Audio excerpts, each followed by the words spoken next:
episode 17. All right. What is going on, everybody? And welcome on in to a brand new episode of the Cinema Lords podcast. Episode number 17. I am firing on all cylinders this week. I'm feeling fresh. I'm feeling rejuvenated. I was a little slow on the trigger last week. Had a little bit of that wet brain going on, but I'm ready to go this week. I'm very excited. This is the first time, I think, in the entire podcast I didn't have anything I have to recap. And that was just a huge relief for me. Yep. Getting ready for this show today was so much easier and a lot more enjoyable, to be honest. It was getting to be a little bit of a chore, especially at the end of Andor. I was just like, my God, I literally have to memorize these episodes as good as I can every week just so that we can go through them, you know what I mean? Because I don't want to just be sitting here reading note for note. But my God, it felt so nice this week to just be able to just fucking watch some trailers and actually just watch shows and just kind of jot down, a little note here or there about things I want to mention. Yep. And that's it. I had to go back to because Andor was on Wednesdays. So if you watched Andor on Wednesday, you had to go back and watch it on Tuesday. Yep. I don't know how you felt towards the end, so I'm sure that was a chore. I was waiting until the last day. I was waiting until before we got in here. Every week. Yep. I was laying the trigger. But yeah, no, we still got a lot to talk about. Even though we're not going to be recapping any shows this week, we're going to have a lot more free flow. We have a bunch of trailers to talk about. A lot of trailers got dropped this week, so we have 3-4 trailers to talk about. We're going to be talking a little bit more 1899. We're going to be talking a little bit more White Lotus. We are going to dive in depth to the Guardians of the Galaxy holiday special because Luke was able to catch up on that this week. We didn't want to give him any spoilers last week. So we gave, Luke, and not just Luke, but the audience themselves, a couple extra days, another week to watch it. And I think Luke, along with everybody else that I've talked to so far, loved it. I haven't heard a single person say a bad word about this holiday special yet. I loved it. But we got a lot to dive into today. We have our regular guys on the board as of late. On the ones and twos, we have Mr. Luke Kleinen. Lukey baby, what's going on? Doing well, boys. Doing well. Thanks for having me back. Of course. Like you said, nothing that we're diving in too in depth today, but we're touching on a lot of good stuff. Got a lot of White Lotus thoughts. Some exciting trailers coming up too. So ready to rip. Let's do it. Yeah, we got a lot to dive into. And then my co-host this evening, you guys know him well, the utility man. He does it all, the ones, the twos, the co-hosting. He knows all the topics. He knows all the subjects. Mr. Seti, what's going on, baby? Hey, what's going on, guys? It's good to be back. The cuffs are off. Not to say that I feel like we weren't binded by these shows watching them, but I feel like the handcuffs are off now. It's a free forum. Yep. It's open season. I'm looking forward to the next chapter. Not to say I didn't enjoy the episode breakdowns, but I'm excited for the next chapter of this podcast. More like the free forum. So we got a lot to get into. I couldn't agree more because we got ourselves a nice little break. I think the next show that we're gonna do recapping episode by episode is probably gonna be The Last of Us, which is January 15th. So that's over a month from now. I feel like that's a nice 4 weeks off. Sounds great for my brain. And that's a show that we're gonna be talking about a little bit more because they dropped their first trailer this week, and it was awesome. It was everything I expected it to be. It was honestly a little bit more than what I expected it to be because my expectations are, we're going to get more in depth to it, but my expectations, because I love the game so much, kind of high, but I know how video game remakes go on TV, so I'm got to lower it a little bit. Yeah. But this first official trailer, man, it got me going, I'm not going to lie. So I can't wait to get into that. First things first, I want to mention off the top that we are still running our giveaway contest for our 100 subscribers on the YouTube page. If you are someone that watches on YouTube and you haven't subscribed already, right below us, right here, right now, you will see right below us is a little subscribe button. Smash that button. So easy. So easy. That's all you got to do. It's so easy. It takes 2 seconds. And you're instantly entered right into our giveaway. Once we hit 100 subscribers, we'll be doing a raffle live here on the show. And we will be giving one lucky listener a $40 AMC gift card. So you know what I mean? It's a nice, easy way. It's, even if you're friggin', it's a holiday season, you spend a little bit more time at home. You're like, hey, Dad, let me see your phone for a second. Grab that guy's phone. Go subscribe to the YouTube page. Next thing you know, your dad wins the gift card, and then you win the gift card. You know what I'm saying? There are ways to get some extra votes in here kind of thing. You know what I'm saying? Snacks are on me, too. I'm going to throw that in there. The snacks are on me. The bar's on me. Treat yourselves. Love it. But yeah, go and do that now. And then if you're, someone that listens, Spotify, iTunes, take a couple seconds, go onto YouTube, subscribe to the page, make an account if you got it. It's quick, it's easy, it's painless. And go ahead and subscribe to the page. We're over halfway there, obviously. I think we were about 40 away, something like that. But once we get there, $40 AMC gift card, plenty to go out to a movie or two, depending on what you want to do. You know what I mean? Get some snacks, whatever it is. From there, let's talk the cinema. I want to talk about the Cinema Lords 25 Days of Christmas. I put that thing out last week, And I put it out definitely kind of my brain set when I put it out was that like, hey, there's people all the time that are like, what should we watch tonight, kind of a thing. And maybe it would just be like a reference, kind of like, hey, let's see what they put for this day. And if it's something that you like, you toss it on. I thought even I would treat it that way, kind of a thing. Yeah. I'm not gonna lie. So tonight is Tuesday. When you guys are watching this, it'll be Wednesday. Or listening to it, it'll be Wednesday or so on. But as of Tuesday, it was 6 nights, and I watched 5 of the first 6 movies, 4 of them on the correct day. Not even like intentionally trying, just kind of like yeah. Like I said, for some reason I thought that's what it was. Obviously, it's a lot. It's a big commitment to do. But yeah. For some reason, I thought like, oh, all right, on December 1st, he's watching Jack Frost. On this, that, and the other. Yeah. I mean, it is a commitment. Yeah. That was definitely like the idea behind it. Obviously, that's like you said, big commitment. Things change. So we have lives. Yeah, exactly. I figured I would check off most of these movies at some point during the holiday season. It was just a matter of when. Yep. But I was able to bang out, like I said, 5 out of the 6 so far, and I watched 4 of those 5 on the correct day. Nice. Yeah. Let me ask you a question before you get into them, because I realized that after the podcast last week, I saw a movie on that list, not on the list, I should say. Does this confirm that you don't think Die Hard is a Christmas movie? No, I think Die Hard is considered a Christmas movie. So and it didn't make the list. Yeah, I don't know. Just because it takes place during Christmas, that ain't it for me. Oh, so I thought he was getting a supporting vote here. I thought it was. Yeah, I thought you didn't value Die Hard as a Christmas movie. I think that's why you didn't put it on there. I mean, I don't think it's like a true blue Christmas movie, but I think it is like a holiday season. You can definitely get away with it because it takes place during the holidays.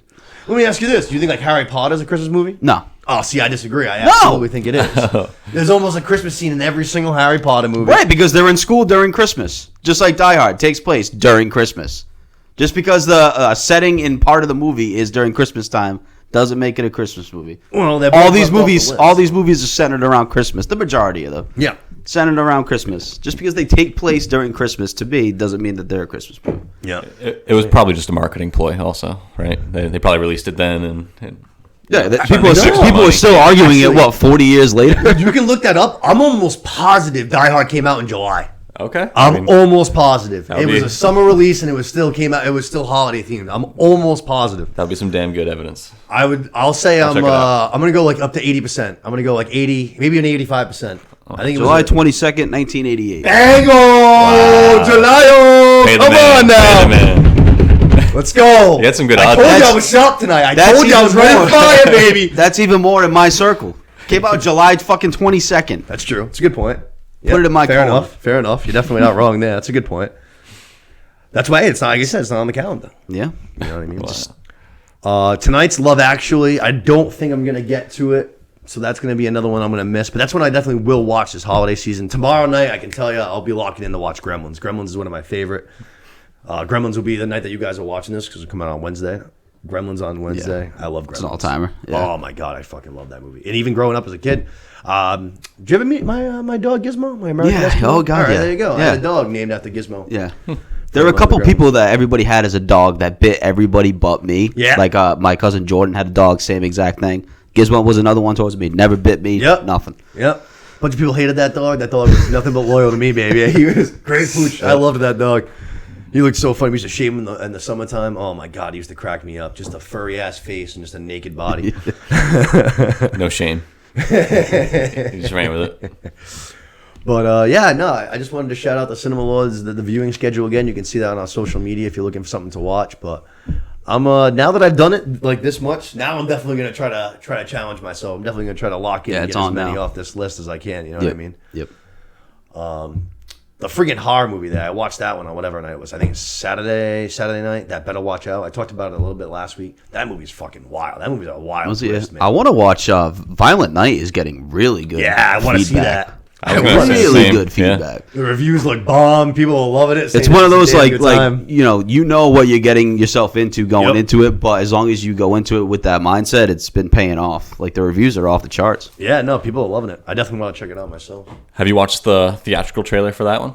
Yeah. It's pretty cool. Like it starts off with Santa in the bar. Like there's a fake Santa, like a guy who works at the mall Santa. Mall or whatever. Yeah.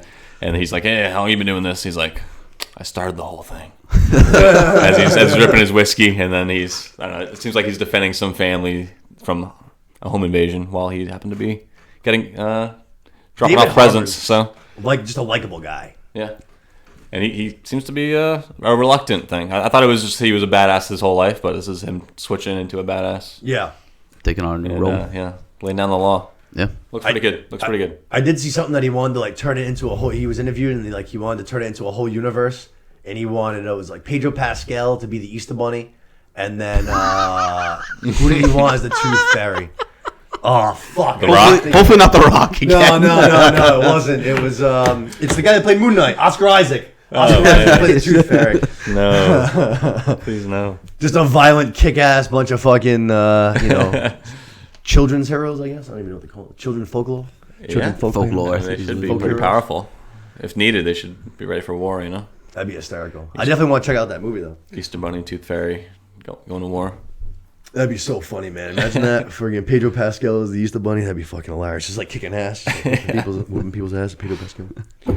But like I said, check out the 25 Days of Christmas. If you're looking for something to watch this holiday season, you can't decide. You're looking for something, what movie you want to watch. Maybe go check that out. Give you a little inspiration to maybe check out something new, something you haven't seen in a while. Yeah, there's a lot of good ones that I haven't seen too. Because I'm definitely gonna watch Jingle All the Way. I love me some Arnie. Oh, that's one. God, I Never love seen that it. fucking movie. Never seen it. I love Arnold. You never watched that movie? Never seen it. Oh, God, You I haven't seen love it? that fucking movie. Oh my God, Luke! I almost feel like we should watch it together. Yeah, I was gonna almost say, feel like you guys should I'm come in, over. I'm We in. should go to your house and we should all watch that together. I'm in. I love that fucking movie. I'm Dude, gonna be, it's I'm so gonna be, funny, man. I'm gonna be laughing before things ever even happen, and I apologize, but it's just, oh God, I love that fucking movie. Oh man, I put love the cookie Arnold. down. Oh Arnold. man, that movie's so fucking good, dude. All No, right, your yeah. father's laid off. I guess I should watch that a few times. Hopefully it's I'm down to watch it with you if you want. Oh yeah, God, no, I we love should that do fucking That'd be movie. great. Yeah, hell yeah. Toke up, watch that. It'd be great. We'd have a great time. That movie's fucking hilarious. Yep. Was there anything else? The one you were just talking about too, the horror one. Yeah, if you're into that, that one's got a good. That one's What's it twisty, called? man. Horror Night, or- Better not. What is it? Better watch out. Better watch out. Yeah. Yes. All right. Yeah, I'll check that out too. Which like you ever seen The Visit? Yes, that's M Night though, right? Yeah. Yeah. All right. So Kind of like, that same style. the sister and the brother, like the two main characters, are both in this. So it's like about a kid whose his parents are going out for the night. His babysitter is the sister from The Visit, Okay. and then his best friend is the brother. Who like those two are the main characters. So they're back in it together in this. Okay. There's a couple other people that I recognize too as well. The mom's actually the girl from 23 with Jim Carrey, a movie that people hate that I love. Perfect. Perfect bad movie. That's one of the first scary movies I ever saw, and I loved it. I was love young, but I thought it was awesome. Yeah, some people don't like it. It's it's got a little cult following though. Yeah. Like a lot of Jim Carrey movies, I feel like do. Yeah, it got me extra because it was Jim Carrey too. Like I don't know, he was a Serious actor role. I liked as a kid, and he's never serious, and then he just starts as a regular guy and starts getting all tripped out. He messed with me when I was little. Yeah, it's a good one. Yeah. Yeah, it's a good one. It's a little puzzle too, mind bending, like the things we already like. You know what I mean? For sure. So I'm not surprised that you like it. It makes perfect sense. Yeah. But yeah, no, that's a good one. Definitely check that one out. I like I said, I only had watched it for the first time last year because it's fairly new. I think it's like 16 or 18, something like that. Mm-hmm. Yeah, it had to have been like because The Visit's 2015, so it had to have been after that. So it's got to be either 16 or 18. But that one's good, and like I said, the twist is freaking very twisty movie. It's awesome. It's a good time. All right, so two bangers ready to go. I'm sure there's a couple more on there too, but that'll get me started. Yeah, no, there's a lot of new ones on there. I try to mix the new ones in towards the beginning and hit the classics at the end. You know what I mean? Yeah. Bring it home. Exactly. Right. So I know it's like Spirited's coming up. That's one I'm definitely not going to rewatch again because I did watch it already. So that one I'll have to pass. But oh well. Yeah. From there, let's get into some news topics. Yeah, I got some news. We got some trailers. First things first, just as I was walking in here, my girlfriend, as I was literally walking into the studio to get ready to record, she told me that a show that I really loved the first season of, Yellow Jackets. Season 2, coming March 24th to Showtime. Awesome first season. I can't wait for the show to come back. That's the one with Rose, right? From 2.5 Men? Yes, Yeah. yes. So the show takes place like in 2 time periods simultaneously. It's about so a girls' soccer team in California. They win their game and they go in the states, like the state championship. But obviously, because it is California, it's a massive state. You can like have to travel via plane. You know what I'm saying? one of the girls on the team, very like well off. So the dad literally gets them a private jet for them to fly. Don't have to fly charter plane or anything like that. They can fly themselves.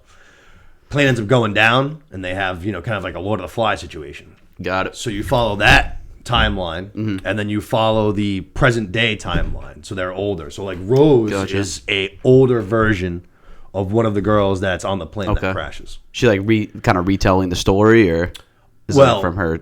They're all kind of retelling the story in a way. To be honest, there's more, but there's like right away you get tidbits of because they're out there right away. They tell you, I think they're out there for it's like 18 months, it's like a year and a half that they're out there for. It's a long time. God, money. So you know that things are gonna get fucking crazy. Yeah, exactly. Just like Lord of the Flies. Fucking Piggy ends up getting sacrificed. Yeah, right. Yeah, exactly. Spoiler alert if you never read Lord of the Flies.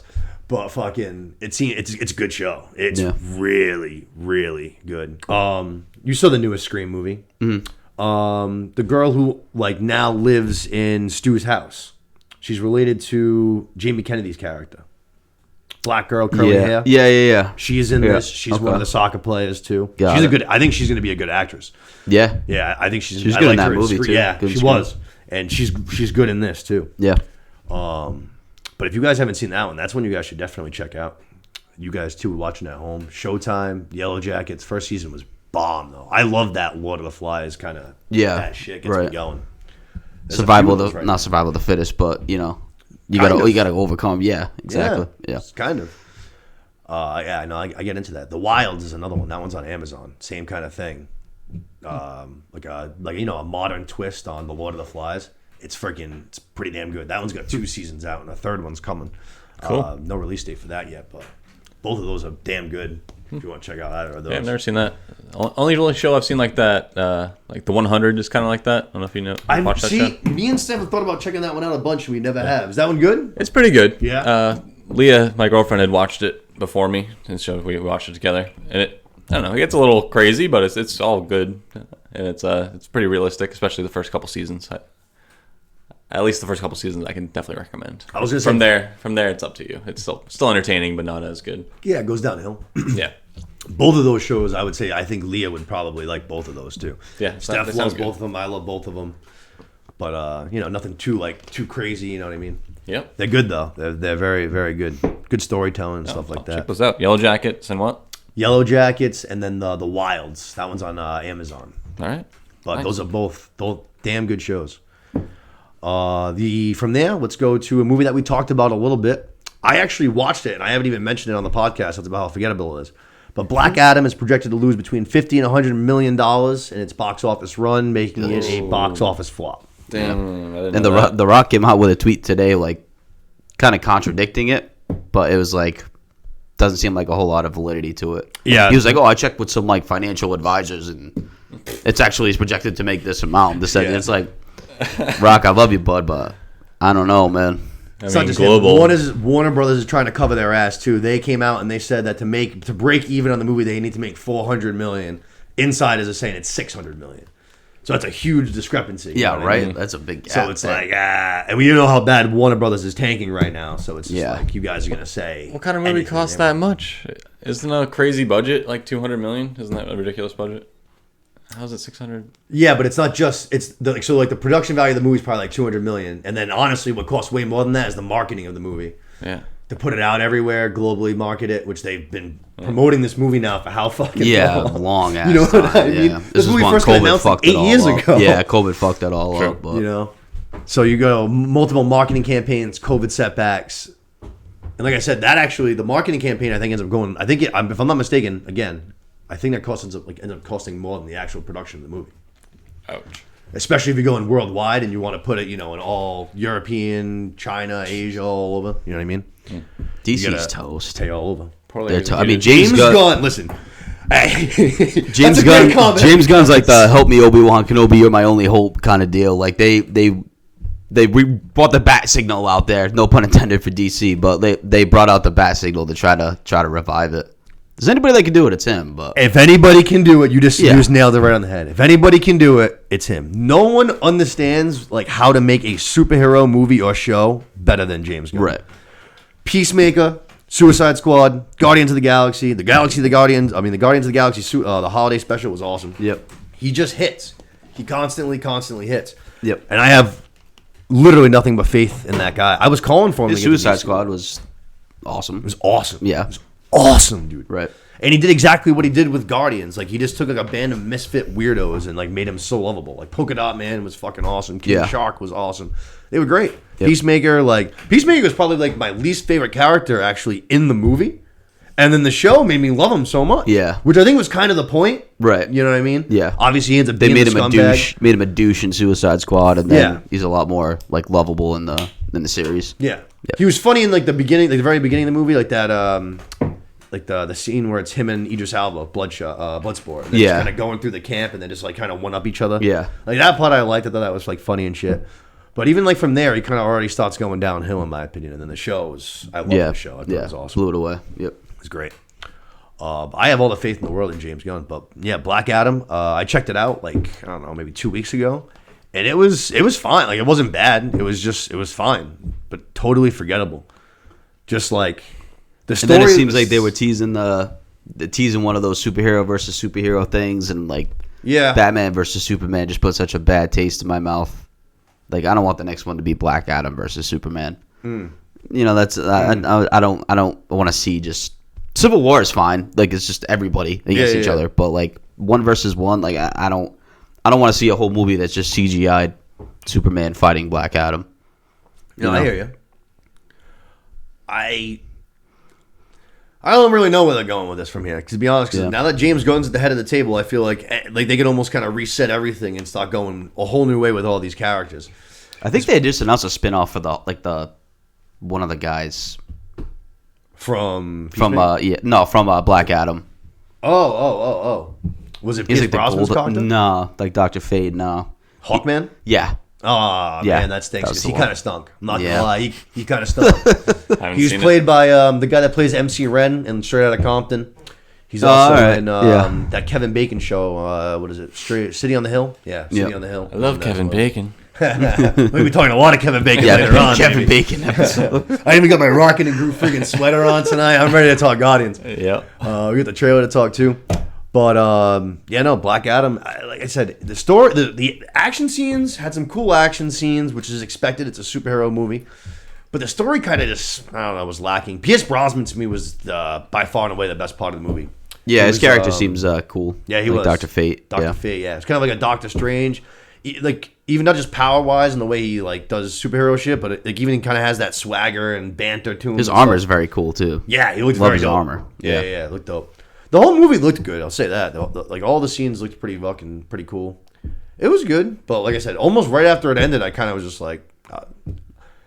He seems like his character I'll forget too. about that movie in 2 seconds. From what I've read, it's more of like multiple people in the DC universe can be Dr. Fate. Oh no shit! Yeah, like they. Yeah, like they even I think they had a post credit scene that they scrapped where like they showed somebody else like not picking up his suit, but like getting ready to like garner his suit at the end of it. So it seems like there can be multiple characters that can be Dr. Fate, but Black Panther style. Yeah, exactly. But I just feel like DC's done. I don't know. I don't know how they can come back from where they are. But going back to what we were saying, if anybody can do it, definitely the guy who's running the helm now. Yep.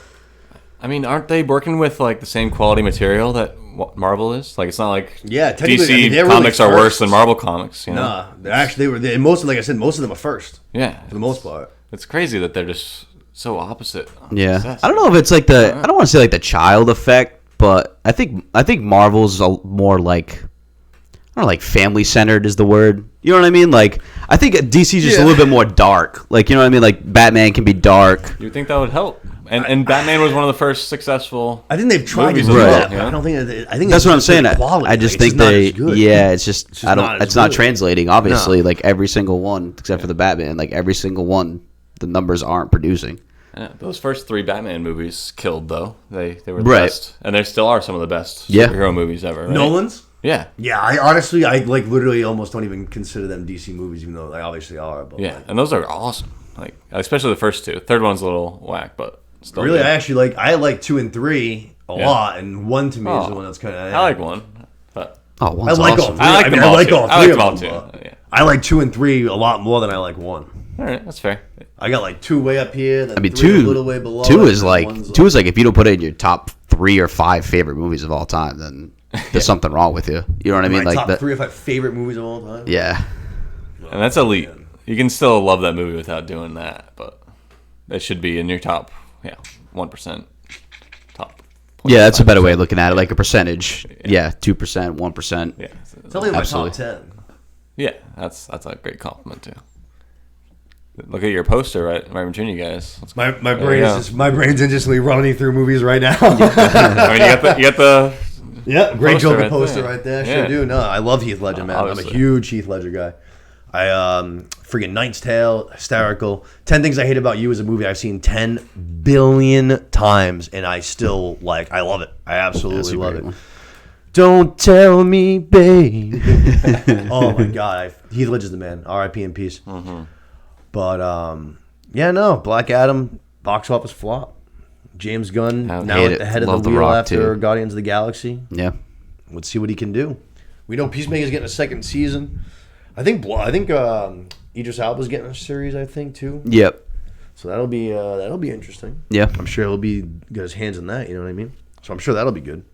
Gotta. HBO's linking up with them, right? So that'll Yeah, help. that's what Peacemaker was on. Yeah, that'll help. Yeah. I know people love the. There's a few animated series that they had that I know people love that I haven't checked out. Like I know there's a Harley Quinn animated series that's like on 3 or 4 seasons now, and people fucking love it. Say it's like one of the Yeah. best things that DC has, basically. Some of the Batman stuff they did animated, besides like the Nolan's trilogy, are fucking some of the best Batman stuff ever. Like the Long Halloween is one. That's an Oh, yeah. awesome fucking Yeah. series.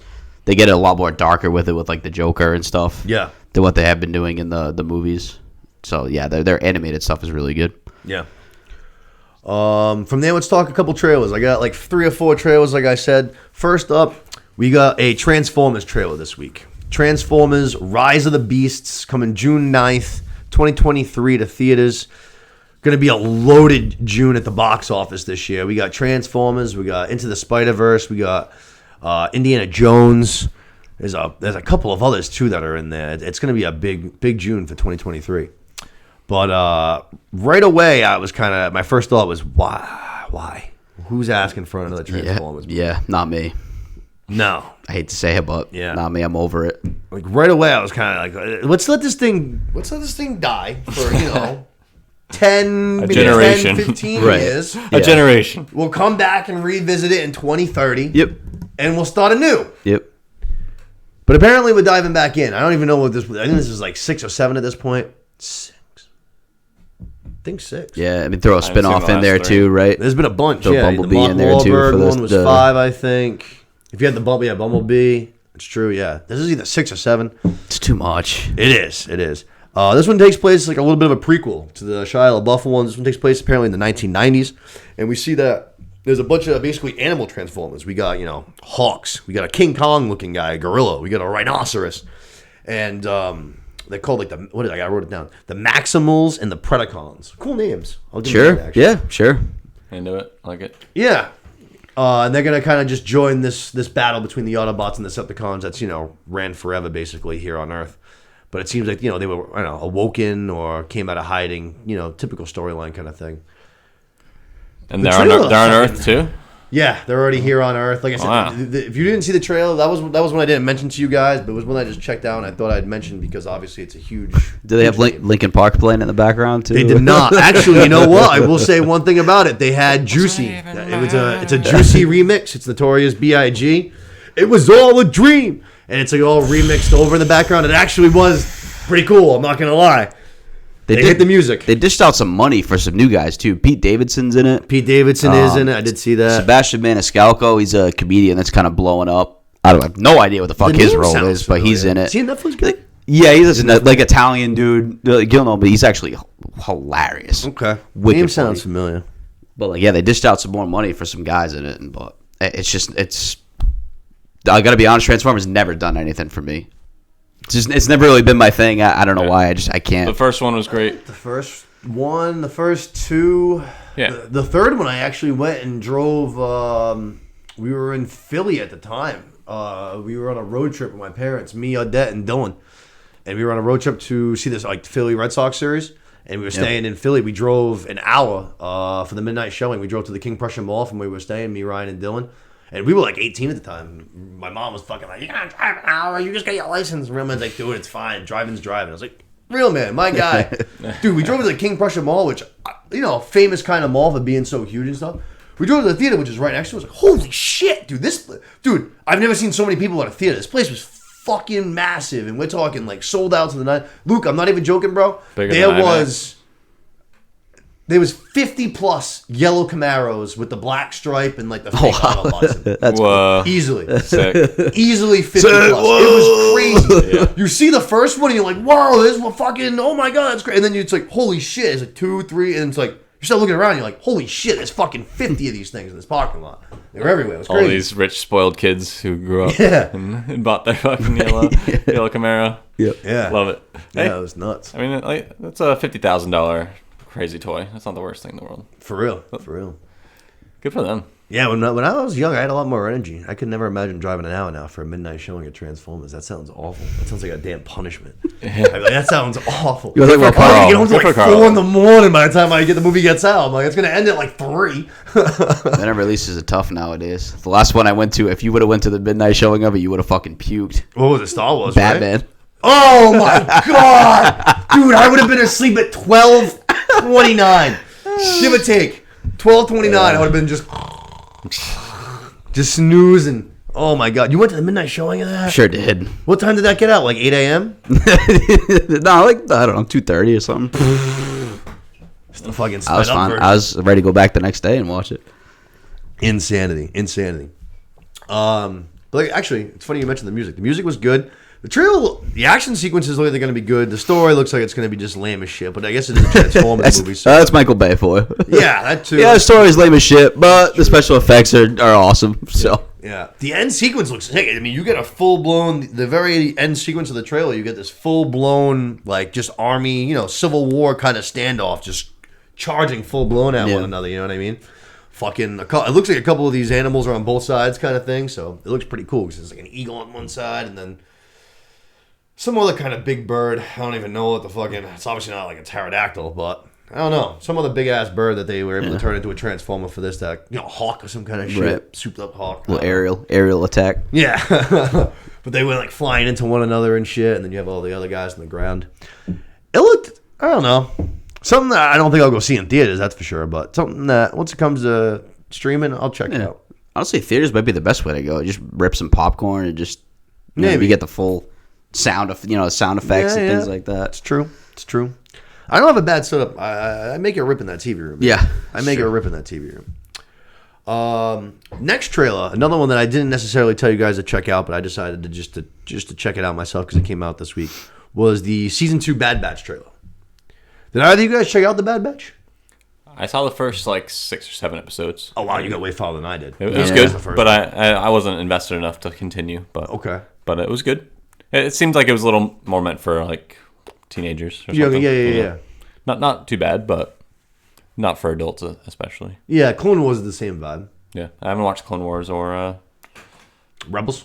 Yeah, I haven't watched Rebels. I need to just for the story. I know it's the same quality of story. But It is, yeah. I was saying, I gotta dive back in. It's been a while. I took a little hiatus from Clone Wars. I gotta dive back into that. But this second trailer, right away, as soon as it ended, I was like, you know what? I'm gonna give Bad Batch season 1 another shot. I was like, this looked pretty fucking cool. Yeah, got to get back in. Fucking 2 takeaways. Number 1, fucking Force sensitive Wookiee. I was like, oh shit, as a fucking Wookiee's like in a standoff. Yeah, right, dude. A fucking Wookiee's in a standoff. He's got like 2 clone troopers, kind of like holding them at gunpoint, kind of thing. Like hands up.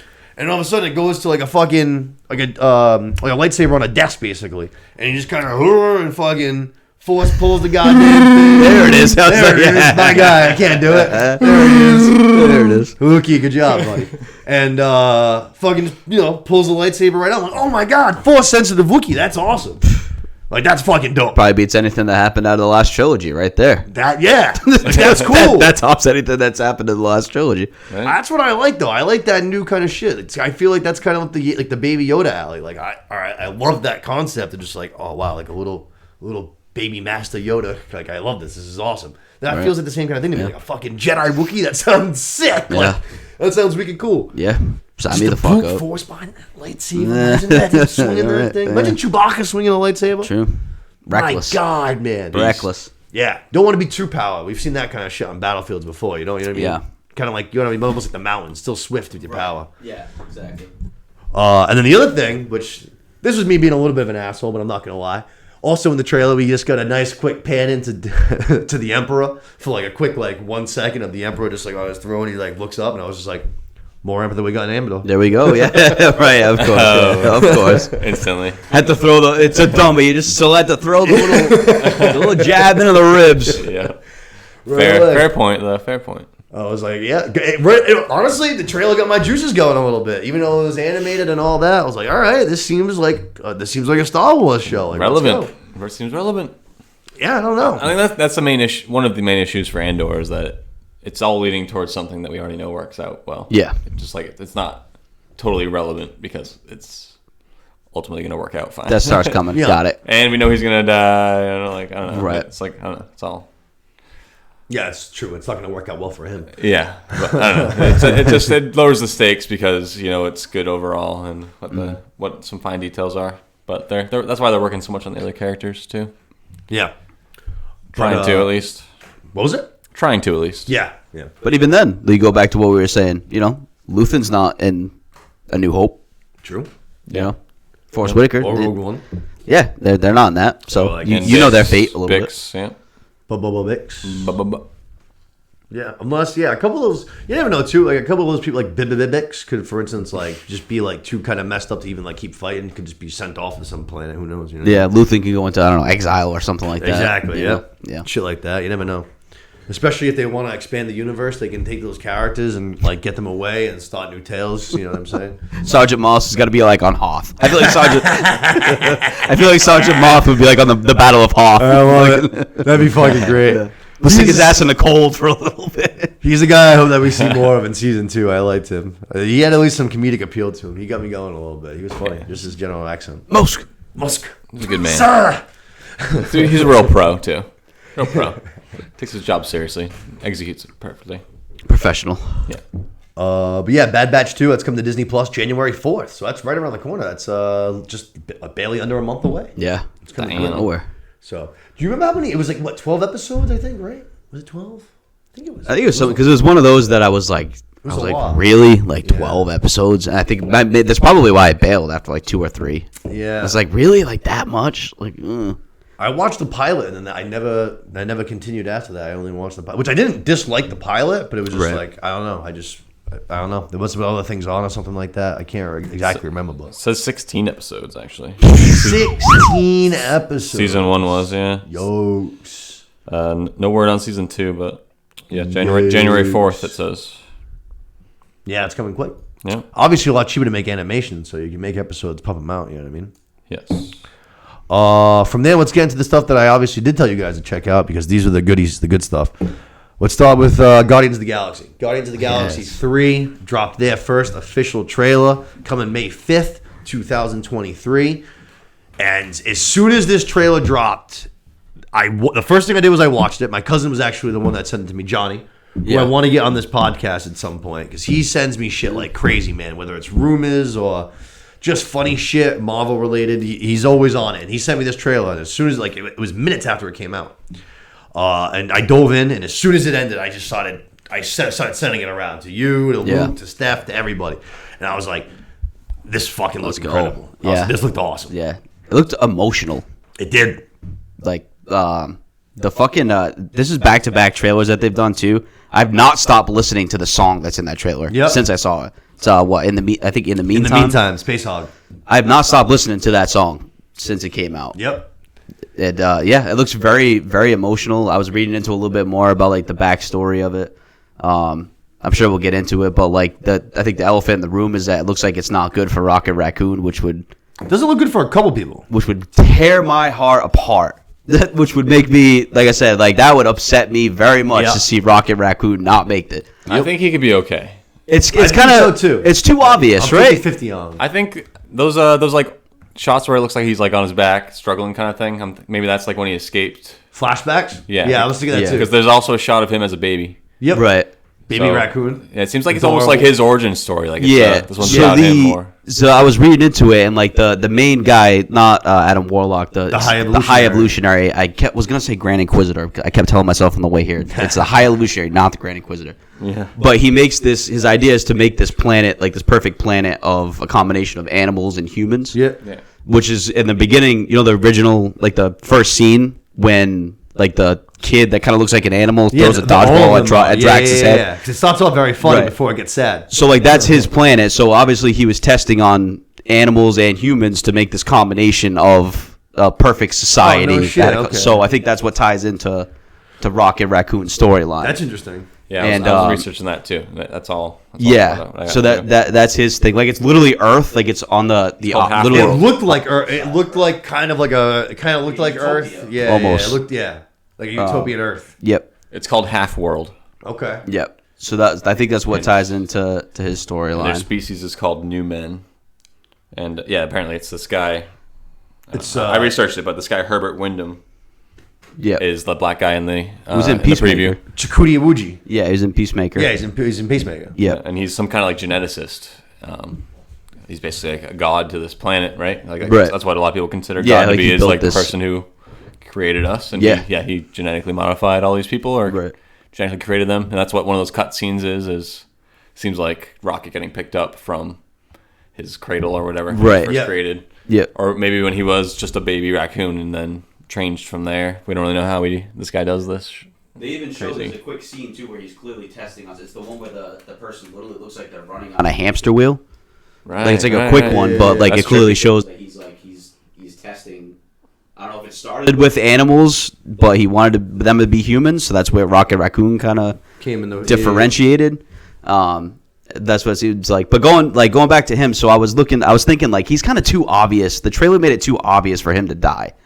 But I was looking at, I think it was today even, was the anniversary of the first trailer for Endgame came out. And the trailer for Endgame starts with Tony Stark leaving this like ominous message in his helmet to Pepper Potts. And obviously the trailer. And obviously like I remember the trailer well. And obviously like we know what happens to him in Endgame.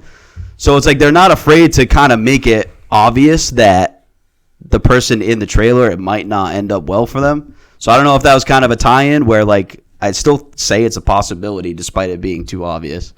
Drax is the one for me. Drax is done. Right. His is more of like off-screen stuff that I think they got to implement because like Dave Bautista said that he's done with the MCU. Yeah, he's done. Like there's also a scene. He's one of the guys in the trailer. There's a scene where he's getting carried by, I think it's Mantis, and it might be Mantis and Nebula maybe.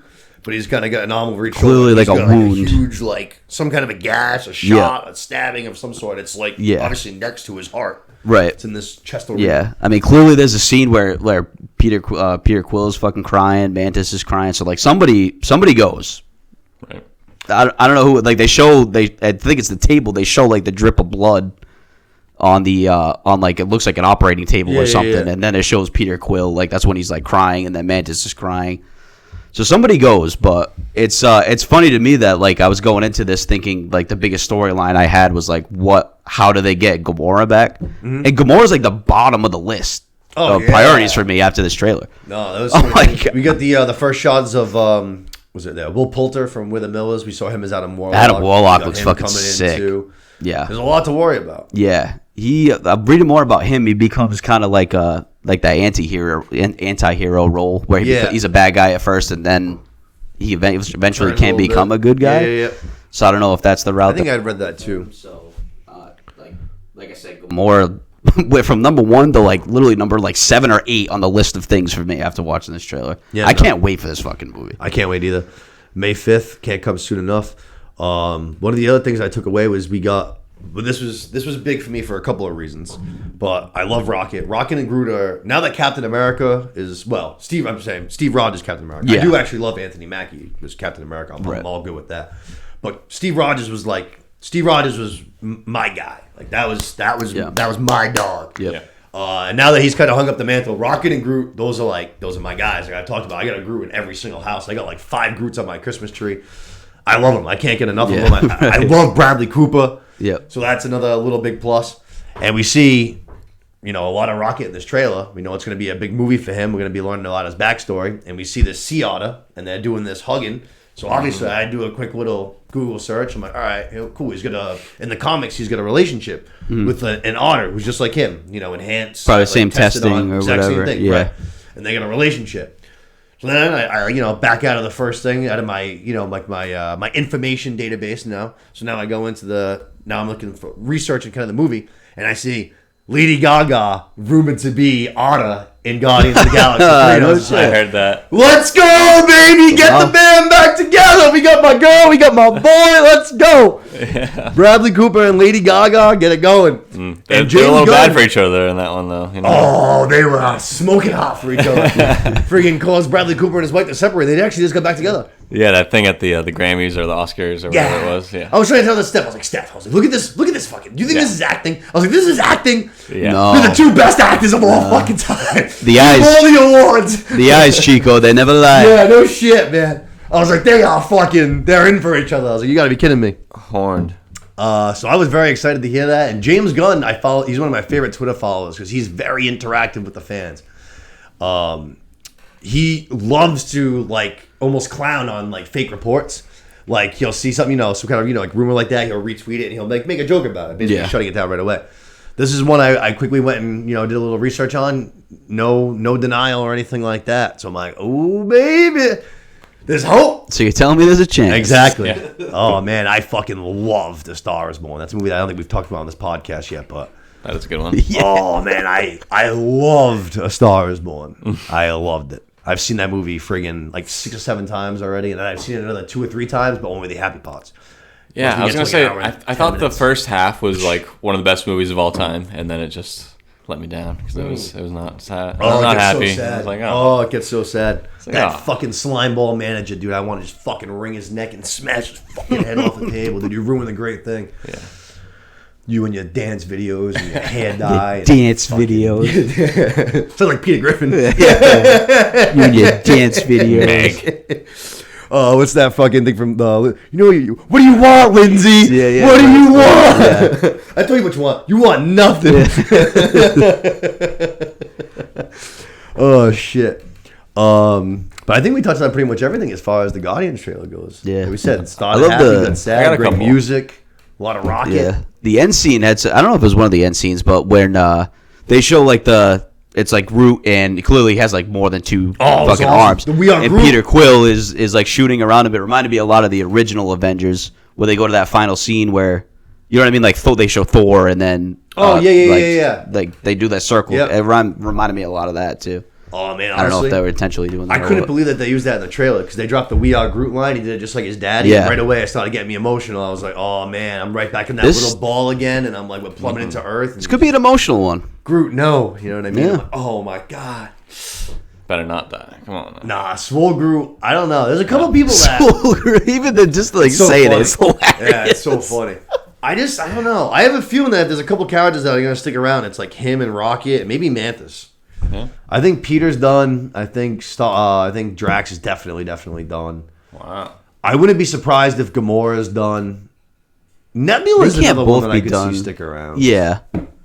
It'd be very kind of poetic to get Gamora back and then Peter Quill. No, you know what I mean? Sunset. That'd be kind of heartbreaking, or something happens to him. Oh, all right, yeah, that'd be bad. Because Gamora clearly knows something's up. One of the scenes too is her holding. She has a Polaroid of. Oh yeah. That she's looking at. So Yep.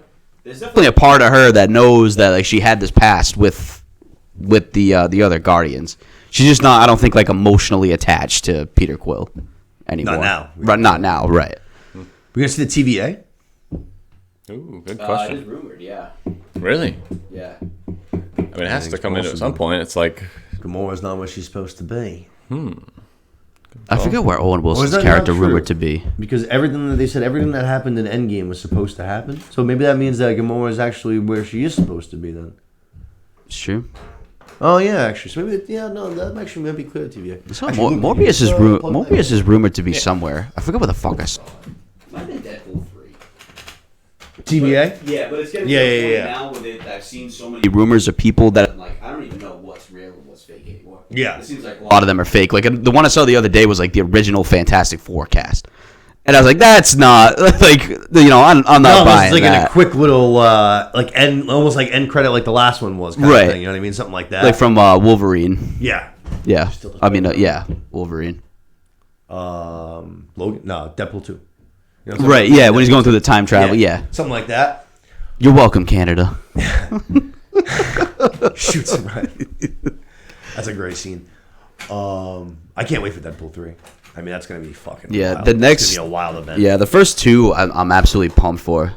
Like Ant-Man 2, I can't wait Ant-Man's for. gonna be good. Kang looks fucking awesome. Yep. I can't wait for him to be the main villain. Yeah, I think he's going to be awesome. He looks so fucking Especially good. because we're going to see all these different variations of him, so he's going to almost constantly be playing almost like a different guy in a way. Yeah. Different personality. Kind of. Right. Like I said, too, this is 3 trailers in a row that the music has just been awesome. So you got like Ant-Man, they did Yellow Brick Elton Road. John, yep. Yeah, and then fucking Black Panther, the No Woman No and then Cry this one too. remix. I've literally, like I said, I've not stopped listening to that song since this trailer's come out. Yeah. Looks very good. James Gunn always kills the music. Always. Yeah. That's like his tidbit, man. Yeah. He just kills music. He even creates his own, and it's good. The fucking Peacemaker theme song. Yep. How many times do you listen to that? If you're not watching Guardians of the Peacemaker. Galaxy's got two songs. I think that he made it like that. Him and he wrote with the old 97s. Classic. Yeah, 97? yeah, old 97s because they're in the Christmas special. Too. Yeah, that's what it is. Yeah, there you go. I wrote 2 songs with them and friggin' bangers. I love them both.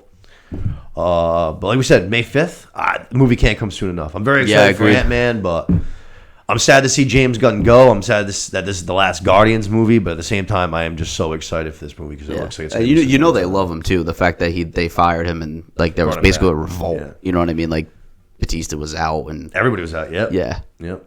Fucking Peter Quill was out. They were all out. They all backed the director. Yep. Which I love to see. James Gunn's the man. The guy's hysterical. He just knows how to make superhero movies.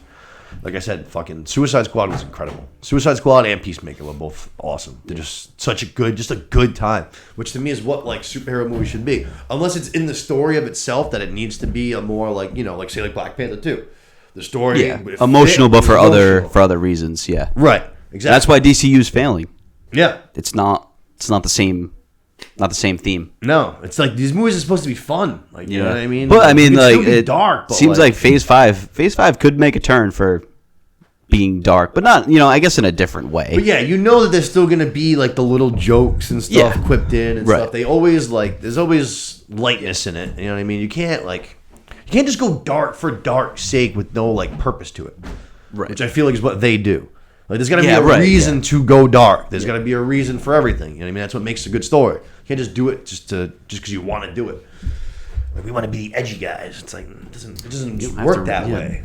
Again, the formula's right in front of you. No shit. Stop reinventing the wheel. And it's been so long at this point where it's like you guys should have caught on. It's like clearly what you're doing is not working. But that's why they brought in James Gunn. So let's get into our last trailer, a show that I have already talked about a lot on this show. I am very excited for it. Coming to HBO January 15th. We got our first look, the first official trailer of The Last of Us. Pedro Pascal, Bella Ramsey, both known famous from their little stints on Game of Thrones, the Red Viper, and the little bear of Mormont. Little Mormont of Bear Island. I want to fight. There's only one Gangsters. one native of the north, and his name is Stark. That's right. Yeah. The king in the north. The king of the north. Coming from the creator who did the Chernobyl series, which I don't know if either of you guys checked that out on HBO, Craig Mazin. That Chernobyl series was awesome. That was very good. That's another one I gotta. That was good. It's on the rewatch list. Yeah. I want to rewatch it too, Gotta throw actually. that one back on. That was an awesome series. And then I've already mentioned it, I think, on a previous episode, but Neil Druckmann, who is the guy who actually created and wrote the game itself, is like the co-executive producer, and he also helped co-write a lot of the episodes. And there is a background, there's a history, a track record for video games being turned into, whether it be movies or TV shows, and it's not very good. A lot of them have struggled. So you mix that with this being one of my, like I've mentioned, it's not one of just my favorite video games of all time. It's one of my favorite pieces of like storytelling of all time, whether it's any show, movie, book, video game, whatever it is. So I want to be super excited for it, but that track record of failure keeps me a little hesitant. And then I saw this trailer, and I was like, "Fucking let's go, man!" I was like, "Let's all." Like, Every time I think I'm out, it pulls me Yeah, right back in. I am full systems go. Like, I cannot wait for this show. I keep telling Steph it's going to be like the best thing she's ever seen in her life. They totally, I feel like this trailer totally encompassed and grabbed the vibe of the game, which is you have this constant dread and just helplessness, which comes from Pedro Pascal's character Joel, because he's now lived in this world for, it's like, I don't know what they're gonna do in the show, but it's like, 10, 12 years. So he knows the shit of it. You know what I mean? He's seen the worst of it. Right. He was there on fucking on D-Day. Yeah. And he's been through all of it now. And it's not like a World War Z thing where like it starts and then you just go right into it. Like it's longevity. So, and then you mix his knowingness, and that's why he's got this dreary out. So you have that dark, depressing vibe, and you mix it with Bella Ramsey's character, who's going to be Ellie, who has that childlike sense of hope still. Yeah. Like, maybe not everyone's as bad as we think they are. Maybe things aren't as bad as they seem. Maybe we can solve these things. And in like a lot of stories, you see that these two characters are going to both rub off on one another. You know what I mean? Yep. He's so rugged and so just cut off from the world. He's going to get a little bit softer. She's got, like I said, that childlike sense to her. She hasn't really seen the world because she's lived in one of the quarantine zones her entire life. Yep. This is her first time like outside of the walls. Yep. So she's going to start to see what the real world's like. So she's going to get, tougher, harder. She's going to see that the world's not all fucking rainbows and sunshine. Right. But I feel like they perfectly encompassed that in this trailer. They showed that the clickers, they showed a bloater at the end, which a bloater is basically like when you're like a zombie, they call it. So the zombies are clickers in this. Basically, once you like, once you've eaten so much and you've lived for so long, you basically start to, mutate. And you become like basically like, they call them a bloater, but it's just like a huge fucking souped up version. They're fucking fat and they can like fucking throw shit that's like acidy and shit. Are they based off of like sound too? Yeah, that's what I get the they vibes have no of. eyes, so everything about so it's them. like what the fuck was that John Krasinski movie? Quiet Place. Quiet Place. Yep. Yeah, like same thing Definitely where you don't want be a lot of that. You don't want to make any noise and shit Creeping like that. through areas, and you're gonna hear that sound like clicking sound shit. Right. There's gonna be a lot of that, which they get that in the trailer too. I love Pedro Pascal, and I'm super excited for what he's gonna do with Joel. But even in the trailer, Bella Ramsey's the one that's got me more excited because I feel like she's in the trailer already. They're nailing how Ellie's character is. I feel like she's nailing it. Yeah. And I'm very, very excited for this show. I can't wait. I think that's going to be the next show that we're recapping. I can't wait for it. Yeah. And then you got to figure, too, I'm looking at the timeline just for, like, Pedro Pascal timeline. So this comes out on the 15th of January, right? Yep. So you figure, even if it has 6 episodes. It's 9. So this is rolling into March, and March 1st, I think March 1st is when The Mandalorian starts.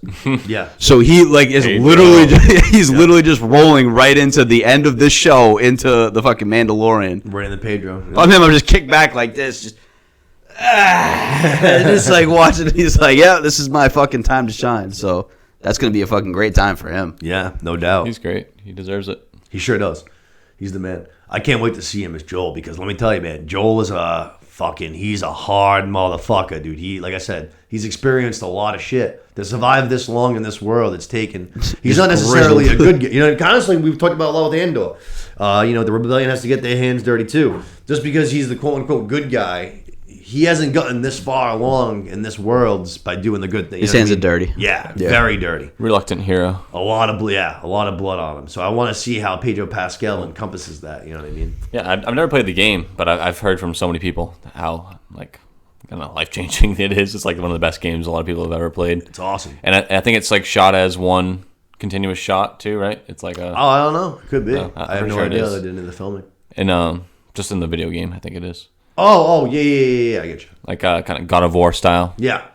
Yeah. So we figured too. Are there enough sub characters where they can kind of hop around, or is it like what Luke was saying, where it's pretty much centered around them? And no, it's going to be probably hard going for to be them the to one jump shot around. Right? Yeah, it's going to be hard for them to jump around too much.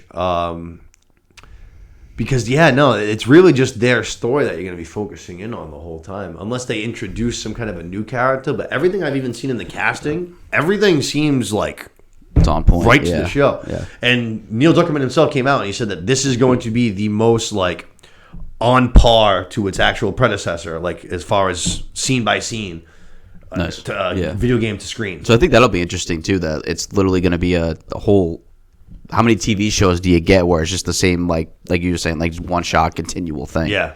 Like that's gonna be completely different too. Yeah. I'm looking forward to see Nick Offerman's in it. He's going to play a character named Bill, who kind of just set up in this little town, kind of like a little suburban town. Everybody else left, but he laid it long enough now where he was it seemed like he was able to come back now that everybody else is gone, and he was able to kind of take care of some clickers, set up enough traps, and now it's kind of like his town by himself. The fuck was Tim Robbins' character in fucking oh god, the Tom Cruise movie?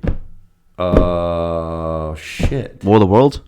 Well, yes. Tim Robbins' character, like just bunkered in, Yeah, actually, yes, very much Yeah. so. He's got a bunch of like these creative traps set up and stuff like that around the town to keep himself pinned in and able to wander around a couple of streets without worrying about anything.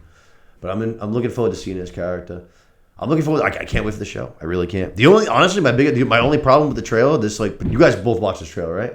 Yep. My only problem with it was that I thought that it gave away a little like too much information. Yeah, I was thinking let's dial it down a little bit right now. Yeah, it gave away like I feel like a huge part of what the story is in the trailer. I was just like, yo, that shouldn't have been just pushed out into the open. Like, but that it might should have been kept on the wraps. It might have to though for those who haven't played the video game. You know what I mean? So like maybe they have to not empty out the full bag going into the trailers, but just to draw the attraction of people who haven't played the video games, and they're just like, oh, it's a drama series on HBO. So yeah, I'm interested.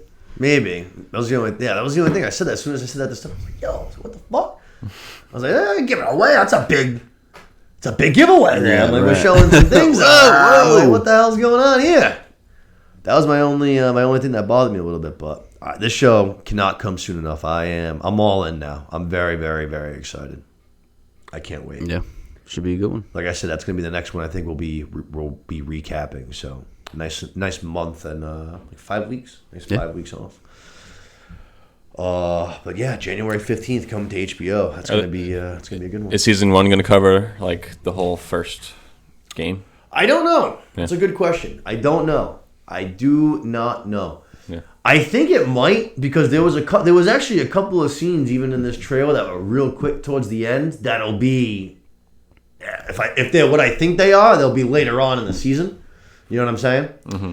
So to me, it feels like they might, but I don't know. Like I said to you guys, this is a story that you can easily flush out and do 2 full seasons of. I feel like because I think the campaign is a shorter campaign. It's like a 20 hour or like 25-hour campaign as opposed to like Red Dead or GTA, like 100 hours. Oh, it's definitely shorter than both of those. Yeah, I would say 20. I don't even know if the first one's 20 to be honest. It might even be a little bit less. I think that's what I think it is. It's like a 18 to 25. Yeah, like it's short. The second one was a lot longer. Yeah, the second one was a lot longer. The second one took me like game time. Took me like I think it was like almost a day and a half. It was like 30 hours or something like that. Wow, that was a long one.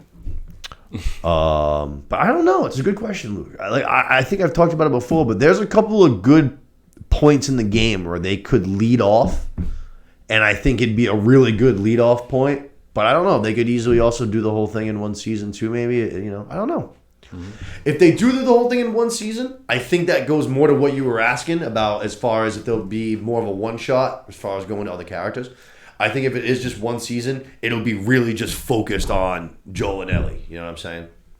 I don't think there'll be like any other little subplots mixed in. It's kind of interesting because they kind of almost got to play it by ear. I think if you know it's going to be a good show, then you kind of branch out a little bit. Like you have the full first game in like 1 or 2 seasons. But I don't know, I don't even know if they're approved for a season 2. That's true. So if you're not approved for a season 2, I feel like you got to just rip through the whole first game. That's a good point. Just to see.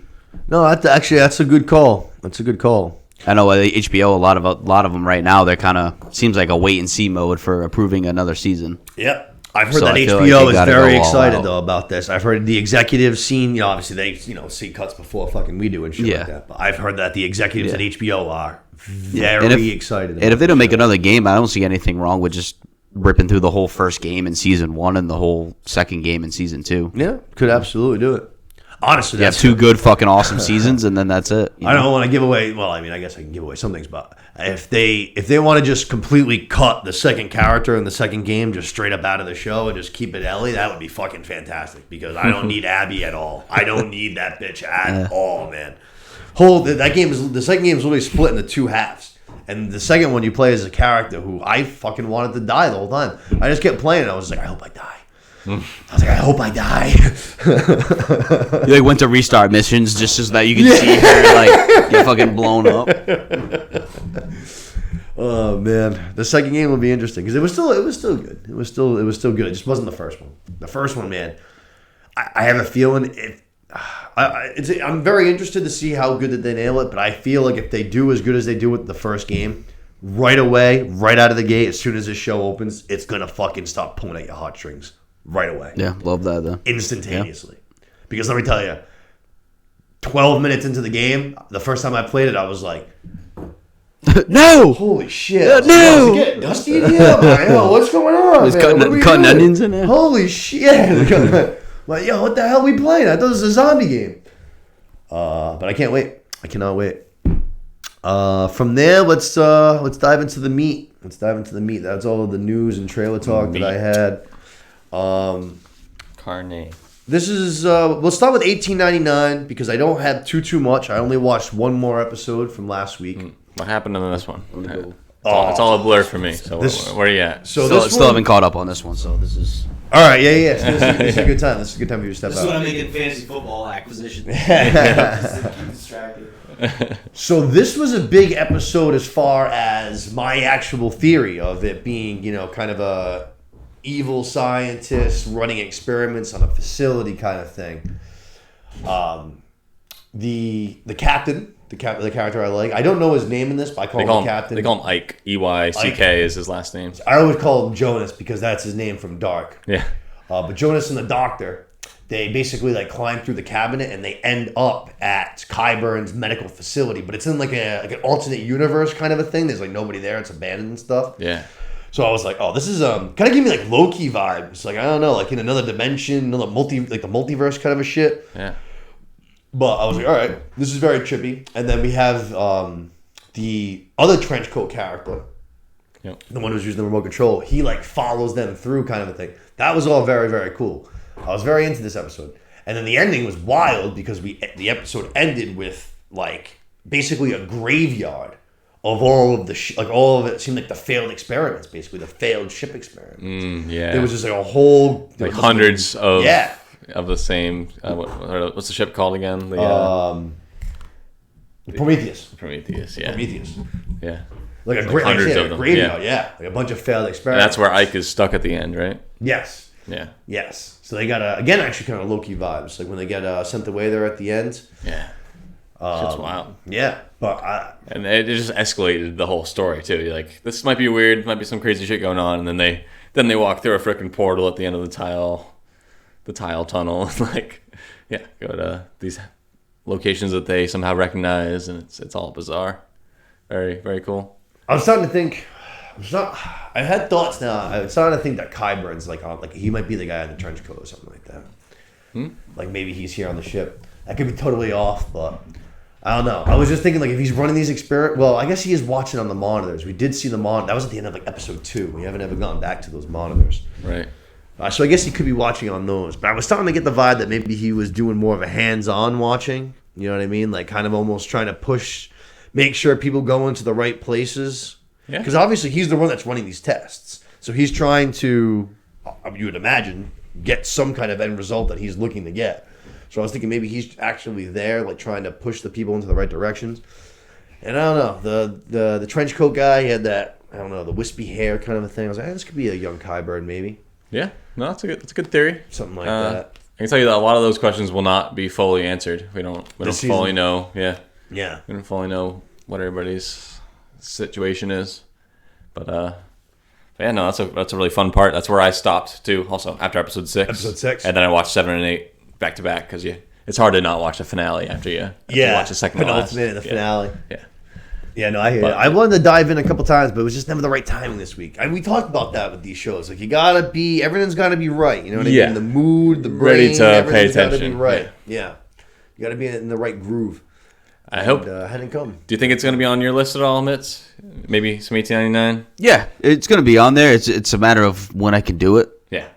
It's scheduling conflict right now. Same thing. And also, it's not easy watching. It's yeah. I want to watching. take my time doing it, not just to say, oh, I was able to watch it. You know, I want to take my time. It seems like a series where you got to take your time watching it. Yeah, I don't want nothing too crazy, but like Game of Thrones style, where everything they say matters. You know, well, that's even another example. Like, I don't want to do it just to say I can check the box and say I watched it. You know, I want to take the time to do it right now. Probably when I come back from vacation, and that'll be something I'll rip into. Nice. Luke, do me a quick favor. Yeah. I noticed this last week. So that power wire, the one that you already plugged in, if you unplug it, right, and then like flip the way that it's plugged in. It might actually charge. Yeah, because I noticed, because we've had that problem a couple times where it goes down, and then last week I just flipped it and it was going up again. We don't want to lose that camera. I don't even think I grabbed the extra batteries. Oh, that's right.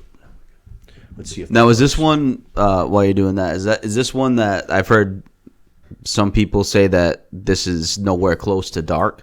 Would you put this in the same category, a little bit less, or it's definitely a little bit less. But you would put it good. still in the same like bubble, however you want to put it. Do you ever?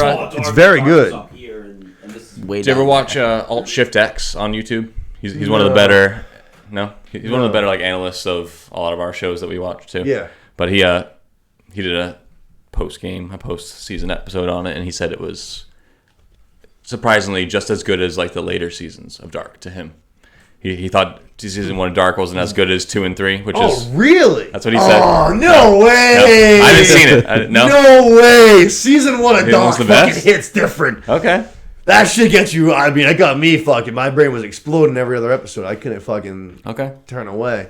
Okay. And I actually haven't didn't like. Steph actually liked it better. Not that the ending wasn't like good. It was more of just a preference thing. It just didn't end the way that I wanted it to end. So it left a little bit of a personal bad taste in my mouth. But it wasn't like bad. You know what I'm saying?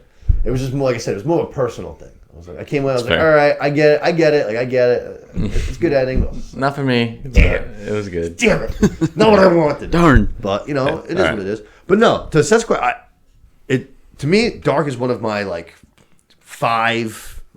easily five favorite shows of all time. So it's not in that category, but it is a very good show. Yeah. Same bubble, just a ladder or two down. Yeah. Yeah. It's still very, very, very good. Wait till the end. Yeah, who knows? That's true too. You still have more episodes to watch. It's still just a mystery maybe. right now. That's true. Next week we already talked about it, but next week we're gonna do more of a full season review. I'm gonna dive into the last 2 episodes, 7 and 8 this week. Yeah. And then next week, we'll do a little bit more of a breakdown.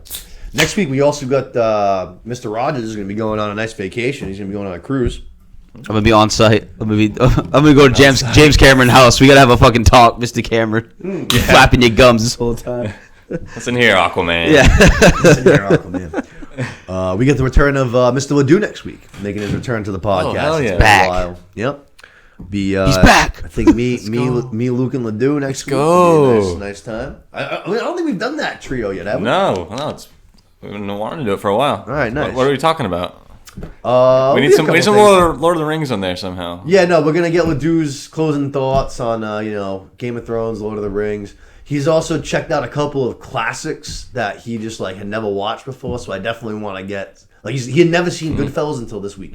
Oh wow! I'm like, bro, what the fuck? What the fuck is wrong with you? No shit. I just watched Top Gun the other day. The first Top Gun? Yeah. Oh, that's one that he hadn't seen. Yeah. All right. What'd you think? It was good. Yeah, great. I had that trip to California, so I had a lot of plane time. Oh, perfect. Yeah. I watched Top Gun and Nope, and What'd you think? Oh, nice. and Blade Runner 2047. Oh my God, this is all right. Great. 3 bangers. All right, nice. What'd you think of Nope? I thought that was really cool too. I mean, I had no idea what to expect. It was not.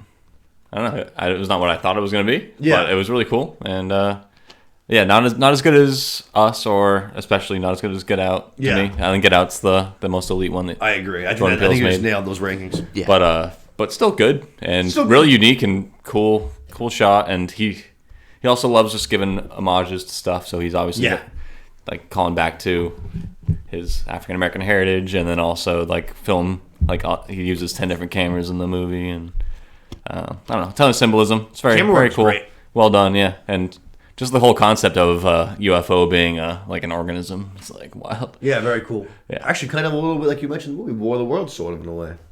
You know, I said that movie, and ever since then, it's in the back of my mind of that's another. I gotta watch that movie again. War of the World's good. That movie. That's an That's awesome a good fucking movie. Yeah, that's a good ass great movie. Young Dakota Fanning. Yeah, that's right. That's right. That's a good one. I'm still doing it, dude. What the fuck? Oh yeah. I'm still like, oh, hold up, what? Yeah. He watched that, and Oh my Taxi God. Driver was another one that he watched this week that he had never seen before too. Classic De Niro. Look, I mean, you gotta be jealous more than mad at him. He gets to enjoy those. I wish I could watch Goodfellas for the first time. I mean, come on. You know, actually, I heard about that. Shout out fucking Seth DeMello. We were gaming, and somehow he was talking. He brought up the podcast, and he was talking to me about it. And then all of a sudden, he was like, "So," he's like, "How are you gonna have a kid on your podcast who's never seen The Godfather, Goodfellas, or Scarface?" And I was like, "Who the fuck's on my podcast? Who's never seen those movies?" And he goes, "Dude," and I'm like, "What?" He'd be running in Call of Duty, and then he'd he'd stop, just right in the middle of the match, just like, hold up, what? I fucking pulled out my phone. I texted him right away. I was like, "Yo, not to put you on blast, but like, your boy's calling you out. Like, what the fuck is this?" He was like, "Coach, I'm on it this week," and the only one he got to was Goodfellas, but still, it's a start. It's just not in the right direction. I mean, yeah. Wow. He's a lucky dude. He gets to watch all these bangers. Yeah, I know. I like that you just watched Top Gun for the first time because that's one that he has never seen too. So Yeah. And then it's funny because you mentioned Blade Runner 2049. He texted me this weekend about Blade Runner. He's like, "Have you like how the Blade Runner movies? Do I need to watch the first one in order to watch 2049?" And I was like, "Those are two movies that I've been trying to get to for like 10 years that I've just never gotten to." Yeah, same. I watched the first one like 2 years ago, and then I've been waiting for a chance to watch this one. Yeah. I shouldn't have watched it on the shitty Delta Airlines Oh, yeah, TV yeah. because it is like a cinema. Shout out Delta. It won the freaking Like Oscar for cinematography award. cinematography, yeah, Yeah. like all that shit. So really missed out on that, and it is a very slow paced, like world building kind of movie. That's like where it's really spectacular. 2049, right? Yeah, both of them are more about world building, and that's why they're really spectacular. But It genuinely makes Still no cool. sense to me that I've never seen the movie because I am I worship the ground that Ryan Gosling like walks on. Like Ryan Yeah. Gosling is like my fucking guy. you Like, probably like Harrison Ford too. I do like Harrison Ford. Yeah. he's the first Yep, Blade that's Runner. right. He's got a part in 2049, doesn't he? Yep, he Yeah, comes he in comes it. in, Same character. Yeah. Yeah, no, those are two I'm gonna have to dive into myself. You know, I can talk to the dude. Maybe me and him can both dive into those this weekend, and Yeah, then you you know what I should. mean. We'll have that for next week. You should. The other thing I was actually thinking of too is I saw today Amsterdam is on HBO. So I was thinking Oh, that- is it nice? Yeah, I was thinking that might That be might- one that we could dive Might be into one I'm gonna soon. rip on the plane on Saturday to Tampa. There you go. I might rip through that one on there. There you go. That'll actually pretty much cover the flight because the flight's Yeah, it's like 2.5 hours. Yeah, It's a 2.5 hour movie, I think. Beautiful. So that'll be Done. perfect coverage. Blade Runner is like 2:45. Yeah, it's a long one. I did Yeah. notice that. I did see that. The second one, at least. I don't remember how long though. Is De Armas in that too? Yeah, She is. she's Damn it. Yeah. Oof.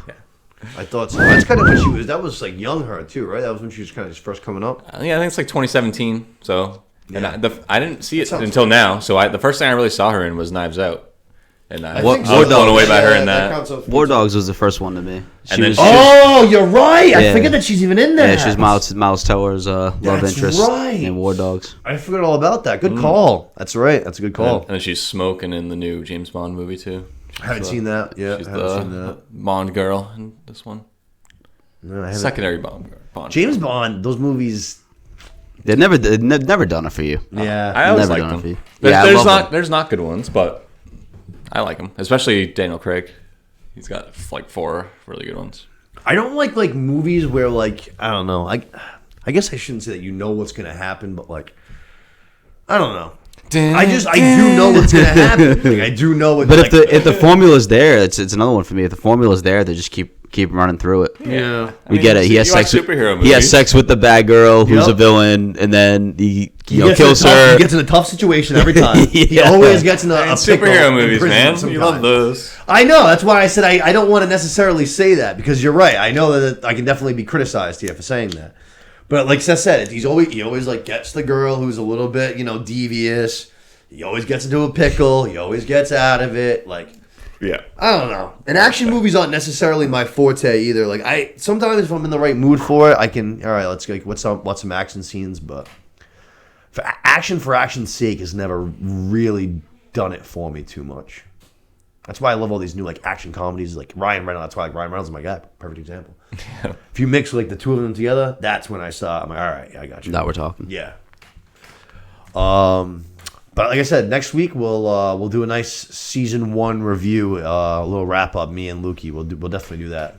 $18.99. Yeah, we'll dive into that. Sounds good. But like I said, good episode as far as my my thoughts and ideas. You know, my predictions basically, little theories. Yeah. I mean, there's no way you'll know what they're gonna end up with. So just No. But to keep trying for sure. Yeah, You can try. of course. I do like we mentioned it last week too. We're gonna have to. We'll figure something out, and we're gonna have to do dark. Yeah. We'll set I'm down, something I'm up. down. We'll do a couple of episodes at a time or something like that. We'll work in a segment or something like that. But It'd be cool too if I want to rewatch it myself. So if I can actually take my time with it too, and you can. Like I'm listening to a Peaky Blinders podcast where one guy has seen it and loves it, and then the guy is watching it for the first time. Okay. It's kind of a cool point of view. yeah. And that could be a cool way to do it too. Yeah. That would, actually that would work because I know how things are gonna kind of go. So I'd like to get So it's still spoiler free, but Yeah. you're just getting like the person who loves it and gets it, and also the person who's just seeing it for the first time. Yeah, no, I think that'd be good. I'd like to do something like that because that show, like I said, I'd like to rewatch it. That show was awesome. Nice. Awesome. Yeah, And I think that'd be a good. If we can get some people, that are watching to tune in as well, that'd be a good conversation because that show is a fucking the rabbit hole, baby. It's how far down does the rabbit hole go? Cool. From there, let's go into a show that we've been talking a lot about on this podcast that we've all been really enjoying. White Lotus, episode 6, the penultimate episode. Some shit went down this episode, man. Yeah. Another good one, another banger. This one had a couple of hidden scenes, which that shit got me. I did not like that. I was like, this is not what I'm here for. Show me everything. If only pause this other guy, I want to see it right now. Put it on the screen. They fucked. You think so? They fucked. Oh, I don't think so. They fucked. You think so? Yeah. They fucked. Or at least we're like fun doodling, whether they got Right, all the way, yeah, hooking but- up, whatever you want to call it. Right, yeah, I got you. They Whether were- they got all the they way were- there or not. They were up to no good. Do you think it went think like so? like Ethan like hallucinated it, like where they just like made I it don't- on the table for a second? The way he. Oh, you like the way the way the husband and Yeah. encompasses it at the end Do of you the think episode. because it looked pretty legit? Like, it made sense. the way It he did. saw it. In terms of that, I think he was hallucinating that. It's constantly on his mind now, I know. and like that's all he can think about. Yeah. But yeah, I love show's this so show, crazy, man. yeah. The best part is that like you can make a prediction about what's gonna happen. You can make a prediction, and I would buy. It could be two opposite predictions, Yeah. and I'd be like, yeah, I could see either way. Yeah. I have no idea how this show's gonna end. I have some totally funny agree. ideas. It's We'll captivating see. me. We'll get to it, but I got There's some ideas. so many things that have to wrap up, I totally which I'm still agree. kind of nervous about. That there's a lot of things they got to wrap up in one episode. Yeah. But in terms of the payoffs, like I don't know what's gonna happen, and I enjoy that aspect of it. Yeah. I'm very curious. I know that like Jennifer Coolidge is the only character that we've carried over from season 1 to season 2. So I want to know. I know that season 3's already been like green lit and stuff like that. I am curious because Jennifer Coolidge had a big kind of moment. This like, I mean, I'm not gonna lie. As soon as the idea of her character doing cocaine, as soon as it was presented on screen, I was like, oh my god, you do the cocaine. I was like, this is fantastic. I was like, please, Jennifer Coolidge, do that cocaine. I was like, this is gonna be fucking great. Yeah. And sure enough, it was. It was a great time. I was fucking dying seeing her dancing and making out with this dude and all that. I was cracking up. But then obviously the big twist kind of at the end, you see the picture and it seems like her husband's in on this whole scheme. They're probably trying to fuck with the prenup kind of thing. Right. It also seemed like wondering. the quote unquote nephew, who's obviously not his nephew because he was putting it in his ass. At least I hope it wasn't his nephew. Right. For the love of God. Right. It seemed like he even lured her assistant away so that she wouldn't intervene or interfere or anything like that. You know what I mean? He kind of gives up that he's not his nephew too when he talks to when he's True, drunk, when drunk he's talking drunk. to Portia. Yeah. Good point. But obviously his job was to like lure her away out of town for the night because obviously she's like, as long as we get back to the party, yada yada yada, let's go back to the party. And the whole time he's just pounding them down. It's like, yeah, my whole job is to keep you away from there. You know what I mean? Yeah, not great. Not great. But that was a good twist at the end, especially just because her husband's been making those calls now for a while, and now it's like it's all starting to make sense. Yeah. It's all starting to add up. I'm kind of thinking that the payoff of like the body in the ocean is Yeah. not one of the two couples. Like it's not one of them. I feel like it's gonna tie into something else. Whether it's like my number one thing would be the like the main escort and that guy that keeps following them Yep. around. I don't know who's gonna who's gonna like die because of that. But I feel like something's gonna, whether it's the kid, like the son, or like not the prostitute, but the escort herself. Yeah. I just feel like it's gonna tie in with something else, but I don't know what that leads to the storyline of those two married couple, like the two honeymooners. If there's any interconnection there. Yeah, I just feel like, I don't know. I feel like something else is gonna tie in with that final payoff. We'll tell you, I'm not gonna lie. You mentioned the main one there. Was it Lucia? I think Lucia's her name. Yeah. When she went into that other car, like the other car rolls up on him, and there's like that little standoff. I thought Michael Imperioli was gonna have a Chrissy moment for a second. Real, yeah. I know he's a little mafioso in this show, so I was waiting for him to pull a piece on vacation. Yeah, and for real. like, I thought Sylvia was gonna come out of the fucking corner and take somebody out, dude. I thought Paulie. R.I.P. in peace. But no, I thought for a second he was gonna pull a little mafiosa move, and then once she, goes in the van and like kind of drives off, I was like, oh no, I got real nervous because this is my girl now, and this is my favorite character. I don't want nothing bad to happen to her. And as soon as she rode off in that van, I was like, fuck. I was like, that's not a good sign at all. But then we see her at the end of the episode. She comes back, and it seems like she's all right. So that was good. I felt relief. But I was nervous there for a second. I want to see. I was just looking up like what the finale like length is. It's probably just the same. I'd say 50. If it was It's like 9 episodes, right? Yeah, it's the last one. This week's the finale. I thought that, and then Leah looked it up yesterday, and it's not. I'll look it up again. Yeah, check it out. I was thinking, because last week, they were going into that, not previously, for the rest of the season kind of thing. And it said for the next 2 weeks. Yeah, they're all in the same boat, like 54 to 65 minutes. Yeah. So this one's not going to be. It says 7 here, It's going to too. be longer. Yeah, I think this week's the finale. Okay, that's what I thought originally. All right, my bad. Which coming next week, the coming next week on at the end of the episode was fucking wild. Yeah. It seems like the two husbands are gonna throw some fists a little bit and shit like that. Yeah. Crazy. Yeah, I don't know some where it's going to good end. questions. But I don't. Yeah, no, neither do I. Look, I did. I think I mentioned it last week. I believe I went back and I watched the first episode again when I was at work the other day, and that not Aubrey Plaza, but the other wife. She's like the opening scene there. She's like on the beach by herself. No Plaza, no husband, no other husbands. No, what I'm saying. But none of them are there. So I don't know. It's like, Did you get that link I sent you today? The link before those other pictures? It was like the handbag, right? yeah, so like oh, I don't think so. so I saw the mannequin one. in that intro scene, there's a handbag next to Daphne's handbag, and it's the same one that Aubrey Plaza has in this episode. And so she was either on the beach right before the drowning or is currently on the beach when she went Right, out to the but you water. don't see her. Yeah. Yeah. We don't see her, but she was either just right there or she is still right around there. Yeah. So I don't know. That's a weird little detail. We'll see if that means anything. I could see her taking herself out. Yeah. I I got some funny, like crazy little lines of thinking here. If you guys want to get into it, I don't know if we're gonna go through the episode like sure. step by step. We can absolutely get. If you got some theories, baby, pop them off. Yeah. So No, but like I said, going back to it, you're gonna read all these theories, and I'm gonna be like, they could be 5 completely know. different theories, and I'm like, yep, I can see each and every one of those happening. Yeah, no shit. right, they really are all possible. So I don't know. I just wrote down like each storyline and like some like just kind of asking some questions where we might end up. But I don't know. Do you think that? I don't know. Let me just get into the good shit first here. I think the craziest possibility is, you know how the hotel manager just gave that master key to Mia, right? Yep.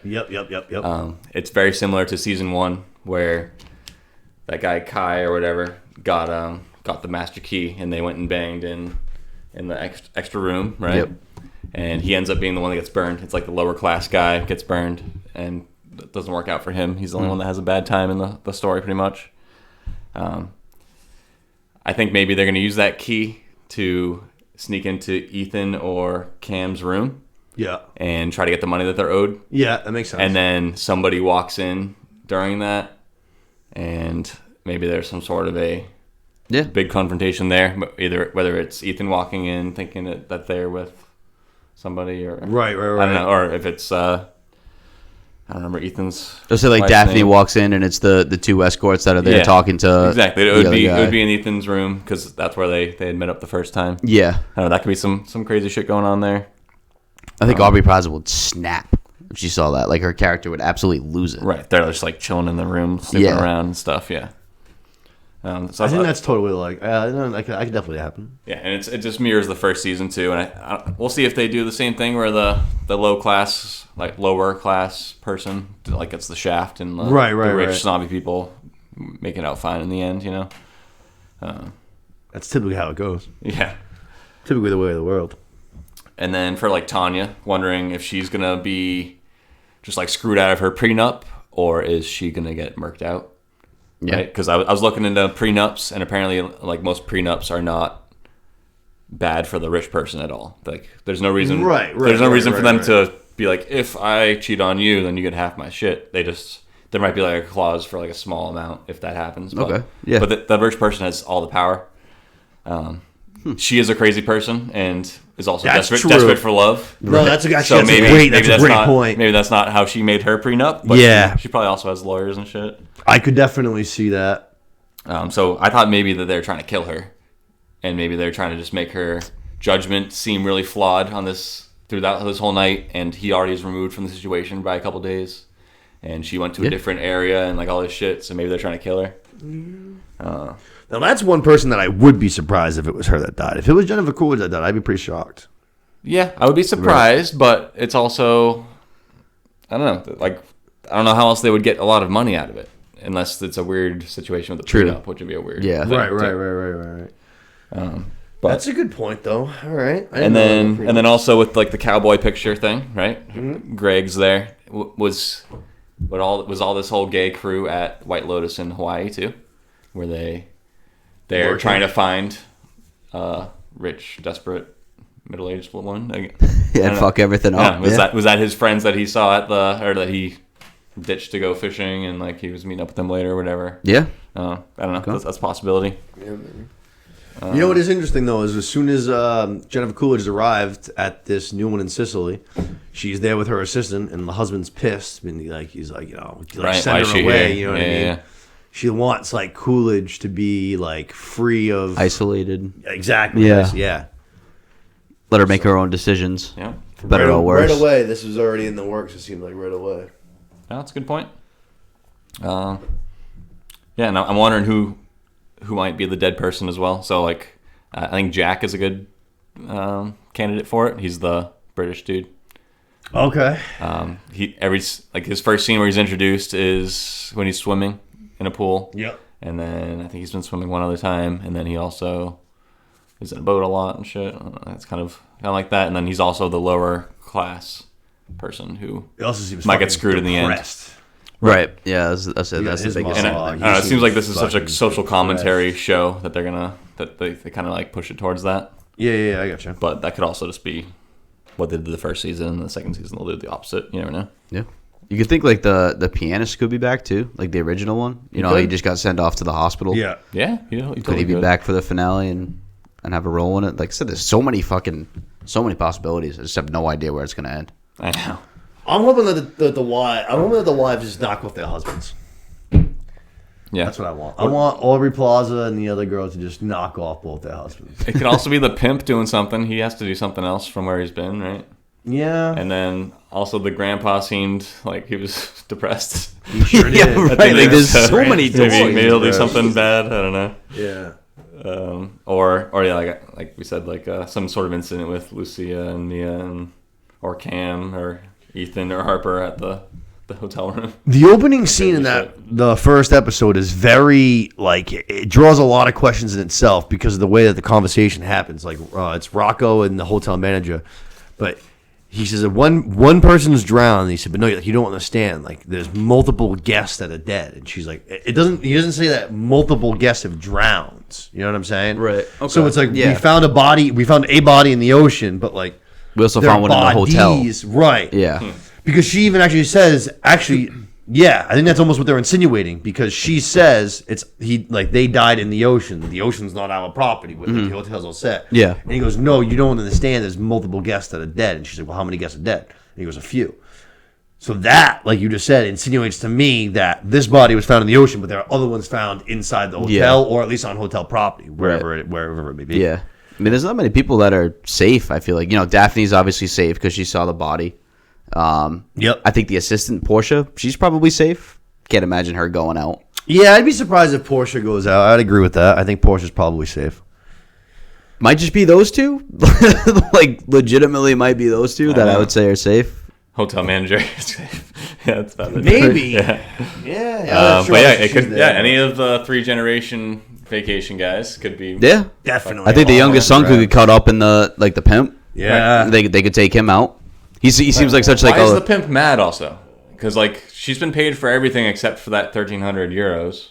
Yeah. I don't think he would be that on her case for one missed Unless night. he knows that this is like her way of trying to get out of I think that's what the bigger she's issue. in. Yeah. So he doesn't want to lose her. I guess. I think he's kind of like, what are you working tonight? And she's just like, I'm not working. I'm fucking going on a date for free kind of thing. Yeah. And he's like, Yeah. what? Yeah. I mean, they're probably paying her to be a translator or whatever. But True. Maybe. I just feel like this youngest son too, like he's so kind of like innocent. Like he seems like Very. he seems like the perfect person that would go out in this whole. And then that's the other thing. Do you think she is trying to be like a baby mama situation? Is she trying to long-term guilt trip into like a big payment and then leaving? Like, I think she's trying to. I think she's playing long con. I think You think she's just trying to get like a nice, help me get this pimp to leave me alone, and then I think again she life. sees this like sweet innocent kid, and she's like this is my way out. Stanford education. Yeah, Dad's got bills. Might be tired of the but she doesn't want to go mafia. back to America. Seems like that would be escaping too. Yeah, But I don't know. Yeah, she always talks about playing the game and stuff at the beginning, so I don't trust her honestly. I think she's probably doing like you're saying. She's playing him somehow. Well, I hope she is. I mean, I don't know, like he kind of stinks, and she's awesome. So I hope she gets whatever she wants. I mean, they're making it seem like they're in love or falling in love, but I think the only one that's the only person I'm pulling for. The only person I don't want to die is Lucia. Anybody else can get it. I don't care. yeah. Anybody else can get it. I won't care. I won't blink. It's Yeah. fine. Lucia is the only one I don't want to die. so be it. I want Lucia to live. Jennifer Coolidge too. I don't want Jennifer Coolidge to die. Yeah. Lucia and Coolidge. The only other question I had was like, there's a lot of creepy shots of those statues still, like those mermaid mustache statue things, and even just regular statues, especially in this episode on like before Ethan's scenes, before and after the Asian guy. Yep. Do you think that has any meaning? Like, especially, and also right before the hallucination he has of what might have happened before he got to his hotel room, they do that before and after too. Do you think it Could be. I don't know. I'm trying to. Seems like it's always implying that like they're watching him. Yeah, the first episode they asked you about the statues to like one of like the guy that shows into the room basically, like the bag man kind of a thing. Yeah. And he tells the story, and it's about was a guy that like the wife thought his husband was cheating. Was it? Yeah, the husband was cheating, so the girl killed him and then killed herself. And they were kind of just like, well, that's a depressing story to have like I don't remember that. all over to. Yeah, it's in the first episode. That's All as right. soon as they like the two couples, then they check into their room.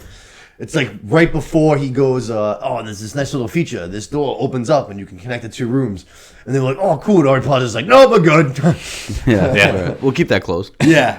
Like I said, I just rewatched that first one. And then it's They talked open. about those And then it's statues. open. I don't know. They fucked.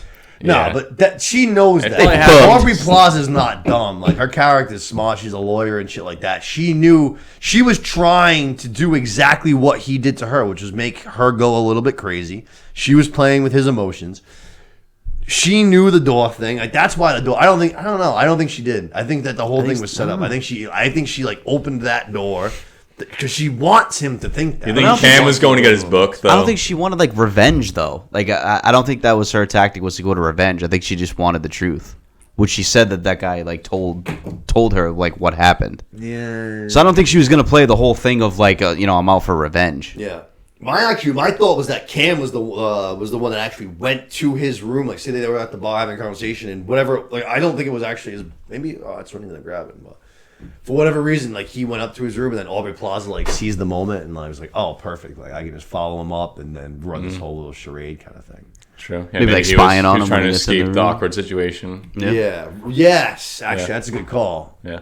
Okay, I can see that. But I don't know. Could be spying on him, and that's how she got through the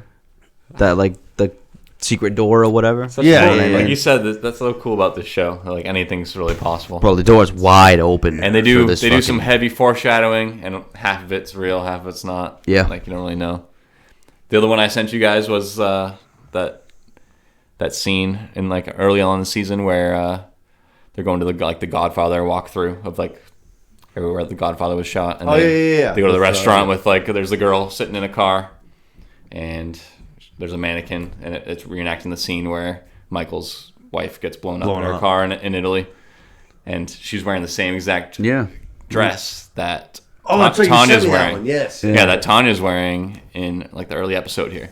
That is crazy. And so that's like that's a crazy. That has to mean something. That's a message. That's an intentional message from the writers. I don't know what it means. I mean, it at least means that she's gonna get some unintended consequences. Like they weren't meant for her, but she's gonna be in the crossfire somehow. Yeah. I don't know. Maybe that's what happens in the movie. No, that's definitely true. That's she gets killed when it was supposed to be Michael blown up. Yeah. Unless Michael realized it at the very last moment. Yeah. Or it could mean that she's going to die because obviously that character dies. But I don't know. It's a lot of fake stuff. I'd be shocked, man. I really would be. I don't know why. I just feel like it's such a money thing. I don't think it's a good. Yeah, I can see her being a consistent. Like the character kind of. Right. Not like the main character, but like the person that keeps traveling, right? Steady character, yeah. Because in both shows, she's mentioned like every time she goes to the White Lotus, she always has like she obviously travels to these hotels like regularly. But I'm very excited for this last episode. Like we've said, anything can happen. It's all on the table. I'm just pulling for Lucia. That's all I know. Lucia and Coolidge. I hope that's not them. I hope it's the husband. The husband stinks. Husbands, Albie, both of them can get it. Husband? Who's husband? Aubrey Plaza's husband. Oh, I don't Ethan. like Ethan? Yeah. Ethan. Yeah, I don't like him. Not a fan. All right, that's fair. I mean, I think he's doing his best. He's a little troubled, obviously. He's a fucking simp. Yeah, he's fake. I don't know. He's not as much as I mean, he's ignoring his hot wife, which is fucking stupid. Yeah, big time. God, her body in that scene. Oof, man. I don't know. God damn. Aubrey Plaza. God. Oof. She's starting to spread her wings a little bit. She's in that. She spread her legs at the meantime. Spread the satin. Fucking Emily the Criminal, I think it is. It got good reviews. It just came to streaming. I wanted to check it out, but she's like the main in that. And it's more of suspense, intense, real role, not comedic. So I wanted to see that. She's like good fit, like. She has like the resting bitch face too. Oh, which big time. like I've heard her in a couple of interviews. She does not seem like that good of a time. She seems like she's very like I don't know. I think she's always fucking with people. That's why. Yeah, that's what I think. Maybe. She just like she knows she has the resting bitch face, and I think she just like plays it off, right? Like even though her character in like Parks and Recreation. Like same exact thing. See, but that's the thing. I feel like I get that vibe from her as an actress, and I thought like in real life that she'd be more playful. You know what I mean? No, I think she's cool in real life. I've heard her in a couple of interviews, and she always seems like just like uptight and just like I don't know. I think she's fucking with people. Yeah. I agree. Like she knows that she's in a position of power, and she's just like. I agree. Maybe. You guys could be right. I don't know. You guys could be right. Which is weird. She's unique and weird that way. You never know with actors and actresses, man. They it's their job. It's their job to be that way. Yeah, exactly. You never know when they're real or when they're acting. Not everybody's fucking Ryan Reynolds, dude. Ryan Reynolds is just Ryan Reynolds all the time. It's wild. He was weird yesterday at the People's Choice Awards. I don't know if you saw. I didn't know. I watched the People's Choice Awards for like 3 minutes, and all of it was his speech. No shit. And he hogged the mic for like a wicked long time, and he was talking about his business he was running and stuff. And I don't know, it was kind of ridiculous. I was a little embarrassed for him at the moment. Oh no! To be honest. No shit. That's when you heard the Oscar music during that speech. It seemed like his company was a good thing, but not the time. Yeah, he literally just went on and on and on, and then he's like, and then I just need to link my actual family. And he talked about his family. He's like, and then by the way, Blake Lively. And then one more thing, which is just really, really important. Like, this is really important. And then he goes on for like 2 minutes. What the fuck? And it was a little ridiculous. That is very You ever weird. seen the scene of him kissing Andrew Garfield on, I don't know if it was the Oscars or like the People's Choice Award? No. So they did a thing where like Ryan Reynolds was like, hey, if I get this award, like instead of kissing my wife, I'm going to kiss you. And he didn't get it. And in the meantime, him and Andrew Garfield like look at each other, and they end up like kissing each other. Oh, Like, boy. it's We wanted this. Genuinely two of the first people that if like you asked me who I'd want to have a drink with in Hollywood that I'd want to go get a drink with. Two of like the guys that actually just seem like just cool. Andrew Garfield's the man, and Ryan Reynolds also is the man. Just Yep. two dudes that seem down to earth and fucking just chill. I love Garfield. I love both of them. Yep. Garfield's the man. I think that kind of wraps up White Lotus though for us for this week, I believe. Yeah. Yeah, that's all I got. Yeah, all right. Everything's up in the air. Finale on Sunday, which we'll have to get. I'll have to get your thoughts later on down the road whenever you come back. Yeah. But Luke, we'll be here to talk about the finale next week. But we'll have to get your closing thoughts later on. Yeah. Might be watching at my cabin. There you Just go. by myself. Yeah, Yeah. fucking 15 minutes. You know what I mean? Everyone needs there's always a time on a cruise where you need at least an hour, sometimes more than an hour. It's just like I'm gonna go away now. I'll see you guys in a little while. Yep. I just need to go and die. Sit down in your shower. Sit down at pencil style for the first time since kindergarten with the rain washed out on you. Well, 11 Shower days. nap. 11 days is probably going to be multiple days where I'm going to have to be like. Waddle into your bed. Fucking. If you're doing it right, that's what happens. Yeah, for real. Let's get into our last tidbit before we wrap up tonight's show. Let's talk about the Guardians of the Galaxy holiday special. We talked about it a little bit last week, but we didn't get into too much because we found out that Luke hadn't watched it yet, so we decided to give him and everybody else a little bit more time to watch it. But there was a lot that I wanted to dive into some spoilers and stuff like that. I didn't want to ruin it. So if you haven't seen the Guardians of the Galaxy holiday special, I would suggest coming back at a later time. A, watching it, and then B, coming. Actually, go watch it right now and then come back to us later on. Just pause for a second. For real. But right off the top, I haven't heard a single person mention a single bad thing about this. Whether they're a big Marvel fan, small Marvel fan, in between. Just a good damn time. Just a good damn time. This is like the only way I can say it. Just a good damn time is good right. fucking time. I mean, 45 minutes, in and out. And it also set the tone, I feel like, in where we're going to kind of be for Guardians of the Galaxy 3 a little bit, especially after seeing the trailer and stuff. Because we see for instance, like they bought the planet Nowhere. Yep. You know what I mean? And it looks like we see like Peter Quill, he's like kind of almost taking on a bit of like a mayor role. You know what I mean? He's like, see him signing some paperwork and stuff. It seems like he's kind of organizing. They're still making money. Yep. Over where they're doing it. Yep. But then we see, like, in the trailer for this Guardians of the Galaxy 3 movie, we see them in, like, their new suits and stuff. So it seems like they're kind of almost getting a little bit more legitimized. Yeah. You know what I mean? They're really starting to take on the Guardians of the Galaxy role. Right. But everything about this, I loved it. It pushed different characters forward, and it put, like, for instance, I think Mantis is going to be a big part in Guardians of the Galaxy 3. It pushed her character forward a lot. Am I wrong to not know up until now that they're brother and sister? No, that was a huge part of this. So I wasn't clueless, right? No. Okay, I didn't mean to get down the road, but No. We find out that, so that's one of the big parts. That's why her and Drax spend this Christmas special trying to get Peter a gift, is because she tells Drax that Ego is not just her like creator, but it's her father, making her and Peter, half siblings, have the same dad. yeah. Which is exactly what sends them on their little quest. We find out that they're going to go and try to get Peter the perfect Christmas gift, this was the part, like the Christmas special, where like so it opens up, which I think I mentioned last week, but it opens up the Marvel screen, opens up to one of my favorite Christmas songs, which is Fairy Tale of New York by the Pogues. I look at Steph, I got this huge smirk on my face.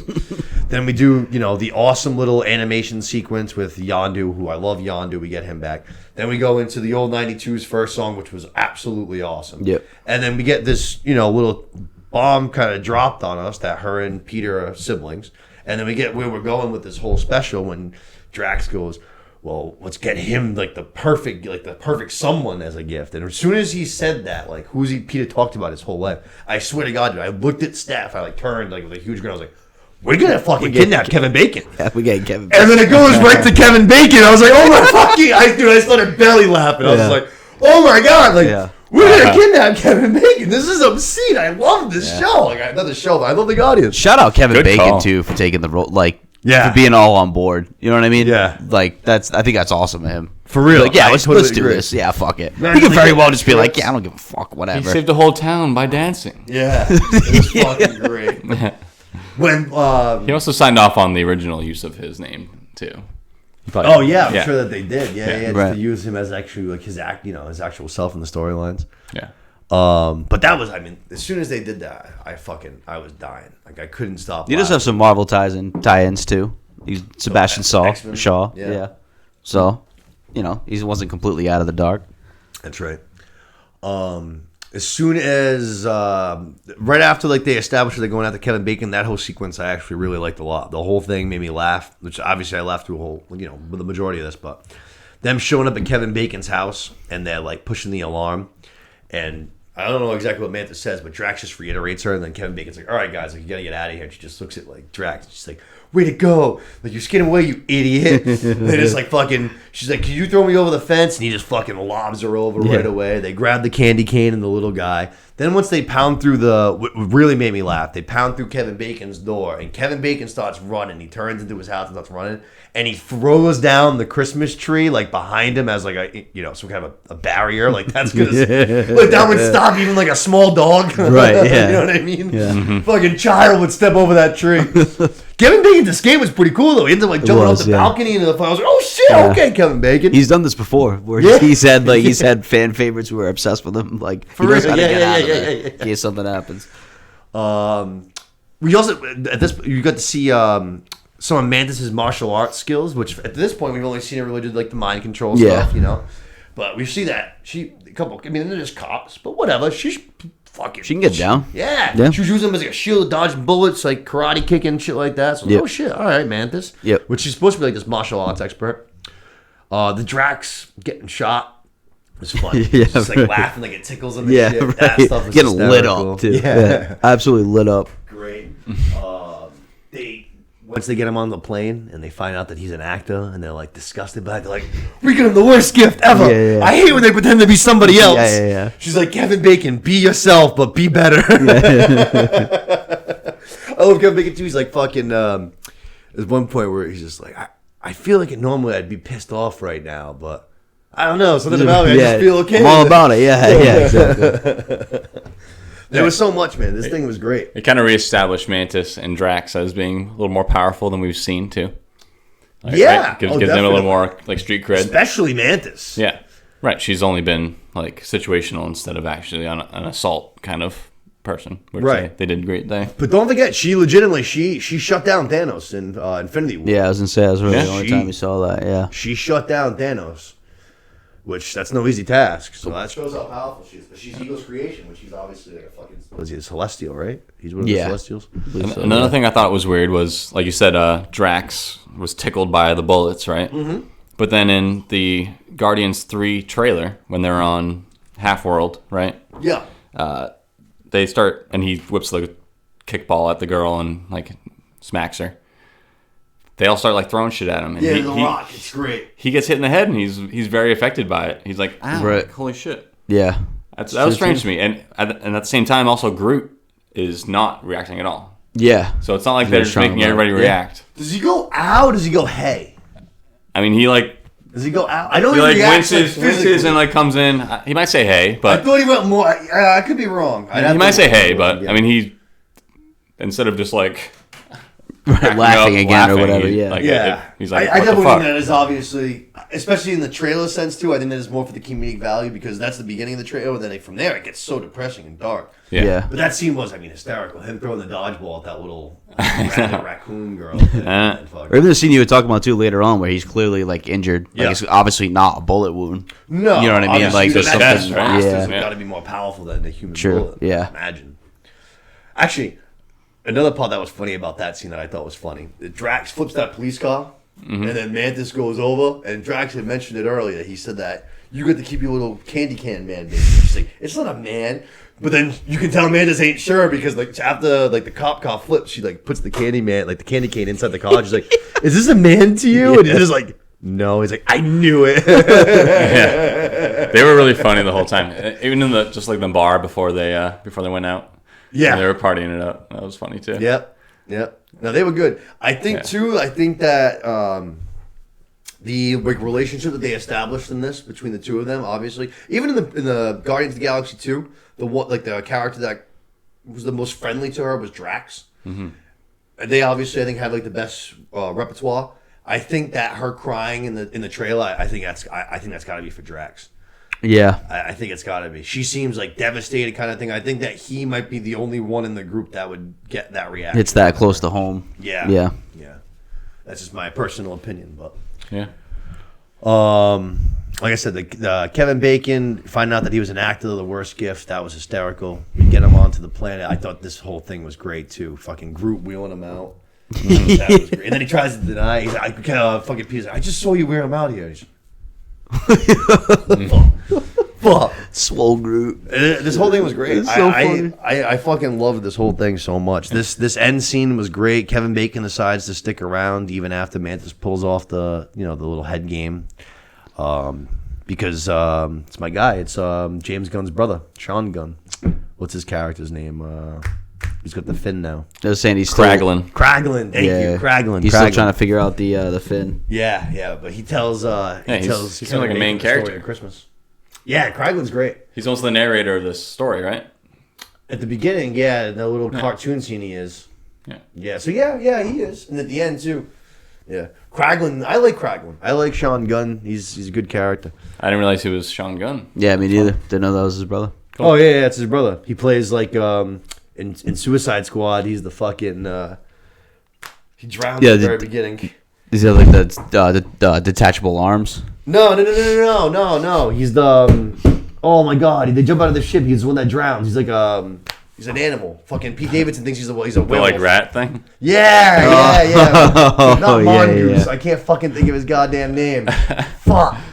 But he's that fucking thing. Okay. Yeah, Right. he does that. Yeah, that thing's weird as fuck. Yeah. I forgot about that. He does all like he does like a lot of the body work for all like James Gunn stuff. I think he like bodies like Rocket Raccoon and shit like that. Cool. But yeah, no, his character was pretty funny in this. He kind of not convinces him, but tells Kevin Bacon the little story of Peter Quill's Christmas, convinces Kevin Bacon basically to stick around. And then he has a cool little song of his own. I like this song too. I've been listening to both these songs. The opening one and the closing one. I've been listening to them a lot. They bang, man. Good songs. Yeah. Oh, yeah. Good Christmas songs. Rain, rain, rain, rain, rain. do. I don't know what Christmas is, but Christmas time is here. Yeah. Fucking bangers. Good ass songs. And then obviously the gift giving scene I thought it was very funny. Groot gives all like the stick figure like statues out, which was hilarious. Kraglin is Kraglin opening up the gift, which was hysterical. Kraglin loved it. Obviously we got the best one, which was Nebula. Nebula gives. Oh god, Rocket that was the Raccoon funniest thing of the Bucky's whole. That was the funniest thing of the whole. It really might have the been whole series Yeah, to me. it really might have been. I was dying, dude. There's no was so explanation fucking for funny. that yet either, though. That's the vibranium arm too. That's the new arm that was last attached to him. Yeah. So it's like, where did she get that thing from? Yeah, that's not the old one. It's a good point. That's the vibranium one. Yeah, it's a good point. But it's very funny just that Rocky just like looks down. He's like, Bucky's out. Yeah, this is a great. Right, he Merry said something Christmas. in one of the first ones. He's like, I'm gonna get that Infinity arm. Yeah, War. he's like, I'm I'm gonna. that arm. Yeah. Oh yeah, and then on Guardians, he wants the guy's leg, which Peter gets in the leg, and he's like, I didn't really need that. And then there's another guy who has an eye, and he's like, I want that eye. Yeah. But then in Infinity War, that's a great scene. It's right after him, Groot, and Thor arrive on Wakanda. And fucking, he's looking at Bucky, and he goes, "How much for the gun?" And he goes, "It's not for sale." He goes, "How about the arm?" Nice. But we get the great ending too. Mantis tells Peter that they're siblings, which is a nice little moment. Yeah. Do you think that'll come into play in the third movie somehow? Like, are we gonna get some more backstory on why Peter and her are able to be alive, like all of the other children of Ego died? That's true. I don't know. Well, he ate them all to consume power, basically. That was kind of his whole thing. Okay. I love Guardians of the Galaxy 2. It's a movie that I don't think gets enough credit. I think that people really underestimate Guardians of the Galaxy 2. I thought Kurt Russell was awesome as Ego. Yeah, Kurt Russell's cool. I thought he was great. But no, I think that I don't know if he'll play much of. I guess that they wouldn't just do that for no reason. I guess that they wouldn't be like, hey, we're siblings. Right, they dropped that. Yeah. Maybe, I don't know. If something happens to one of them, it'll definitely add an emotional attachment to it. For sure. Yeah, definitely. I think they're gonna explore like why they're around still, or like what their real power is, what like related to him, because they haven't really shown their godly power very much, right? No, definitely not. That's half of what they are. So, man, like I said, Mantis is one of the people that I could see sticking around in some capacity past the Guardians of the Galaxy ending. But who knows? I don't know if any of them will. They could be the end for all of them. But yeah. I hope not. I really, really hope not. But I mean, this Guardians of the Galaxy special was awesome. We talked about it after the Werewolf by Midnight one for Halloween. This is a second one. They knocked it out of the park. I think that this is a much. That's not necessarily saying that I don't want shows like altogether. I don't want to scrap them, but I think that if we lessen up on them, be a little bit more particular about the ones that we do, and we do a couple more. We go of these quality specials, over quantity. Yeah, we need to shift that to Marvel now. I think so. These specials, I think, really have both fucking hit really hard. I loved both of them. They were two of my favorite things in the entire Phase 4, which is actually what we're going to go to right now. We wanted to do a little something extra for this episode. So I said, hey, now that we've officially wrapped up Phase 4 of the MCU, Ant-Man Quantumania coming out, that's going to be the first part of Phase 5. So I was like, why don't we, rather than, rank the whole thing, because that would take forever, and I don't even know if everyone's seen all the projects necessarily, why don't we just do our top 5, and then I also, I got the most surprising and the most disappointing as well, too. Is there an extra one of those in there? Yeah. Grab me one more. Thank you. Yeah, man. It's the last one. This one's the last. So, how do we want to do this? We want to go around the room, say let's start at 5, and we'll each do 5, and then we'll each do 4, then we'll each do 3, and then each do 2, each do 1? Sure. We'll get some repeats that way, but we'll get some. Let's start at the top. Yes, because the reason why I say that is because I feel like it's almost universal. If not, it's got to be 1, 2. I could be wrong. I might have a different 2, to be honest. I'm sorry. But, all right, but, so let's but do one for sure, I think. I think we start with the diverse. So let's start at the bottom. Do you want to do most disappointing? No. We'll do Number disappointing 5. and surprising at the end. Okay. Yeah. Let's start with 5. Okay. Let's go, Lukey. What you got? Let's go with Luke. Let's go with producer Luke. All right. Number 5, baby. Number 5, I got Black Panther 2, Wakanda Forever. Oh shit. Number 5. Very, very well done. I had higher expectations for it. Honestly, I thought it was going to be higher up before I made the list, but at the same time, I had a hard time making it 5 because I really liked Thor and Shang-Chi and She-Hulk, but those were like the ones I left off. Okay. But BP 2. I like that. Good honorable mentions. Yep. Those are the ones I left off. But yeah, Let's Black go Panther 2. We'll go to Seth then because my 5. I also went number 5, Wakanda Forever. Hey! I thought they earthquake. Yeah, no shit. I thought they did a very good job given the hand that they were dealt. I said a couple gripes that I had for the movie, length being the biggest thing, but I think overall they did a tremendous job given the hand that they were dealt. So that's why it makes my top 5. Like I've been hinting at, I also have Black Panther 2 Wakanda Forever as my 5 spot. A movie that I had high expectations for, but totally lived up to it. Guess it doesn't matter if we went 1 or 5. Yeah, it's no gonna be shit. universal. Like you said, had a tough hand, but I thought they handled it very well. This was also, for me, though, this was the one that I had the hardest time picking because for me, I had a couple of things that were right there that... Shang-Chi was there, like almost there for me. Yeah. Shang-Chi would probably be 6. Thor and Shang-Chi were my 6, 7. Thor, I definitely have a little bit more ways down. I can tell you this for a fact: if America Chavez wasn't America Chavez, Multiverse of Madness would be at that least was 7. this, maybe even 4. Yeah, that was 7. Because I loved the rest of that movie. Like I really enjoyed it. I thought it was an awesome time. I thought it looked great. I enjoyed the hell out of it. But every time that girl was on screen, which was the majority of the movie, it was taken away from me the whole time. And yeah, but like we kind of said, I thought they had a tough hand. I thought they nailed it out of the park. Villain was really, really good. I thought Namor was awesome. I loved what Shuri did. I'm a big Shuri guy. I loved the introduction of Ironheart. I thought she was great. I think that they had a really, really tough hand, like Seth said, and I think that they delivered on the job. And I thought it was a great movie. I really loved it. I can't wait to watch it again. Honestly. Yep. Same. So, Yeah. Har- Still good. I think we all wanted it to be number one, though. This one had potential to be number one. It definitely could have. It could have been. I'm a little sad It about could that, have but still great. It could have been. Yeah. Let's go number 4 here. Luke, you want to keep? Luke, you can start us off. All right. Hopefully, I'm not just leading the pack here with the same answers everywhere. But number 4, I got WandaVision. Okay. I thought it was a really good show. Okay. It's my second number 2 ranked show on my list, and I don't know. I really like the time exploration. And I didn't really love Loki as a character that much until this show, and he really made me like him now. And I don't know, it was a really good one. It had my attention. Oh, sorry, WandaVision. My bad. WandaVision. Yes. My bad. I loved WandaVision, so I have no knock on that. I thought it was awesome. Yep. A lot of people too. A lot of people, like for instance, didn't like the first 2 episodes. I don't like the first 2 episodes. I love the first 2 episodes. I like that it's so goofy and outrageous and unsuperhero-y, and it's just like a wild 50s sitcom-y ride with this weird little underlying, you know what I mean? I loved them. I thought they were such a good time. Episode 2, when Vision, he swallows the gum, and he basically gets drunk. Right. Because it like combobulates all the circuits in his body, and it basically makes him act drunk. I thought that was fucking hilarious. Yeah. I thought it was so funny. Honestly, for me, I love WandaVision, but where it fell off for me was just that I thought that the ending, I thought that the finale was a little weak. Especially like the thing with what's his name there from American Horror Story. There, he ends up just being Jason Peters, not Jason Peters, something Peters. Oh man, I can't think of it. Evan Peters. Thank you.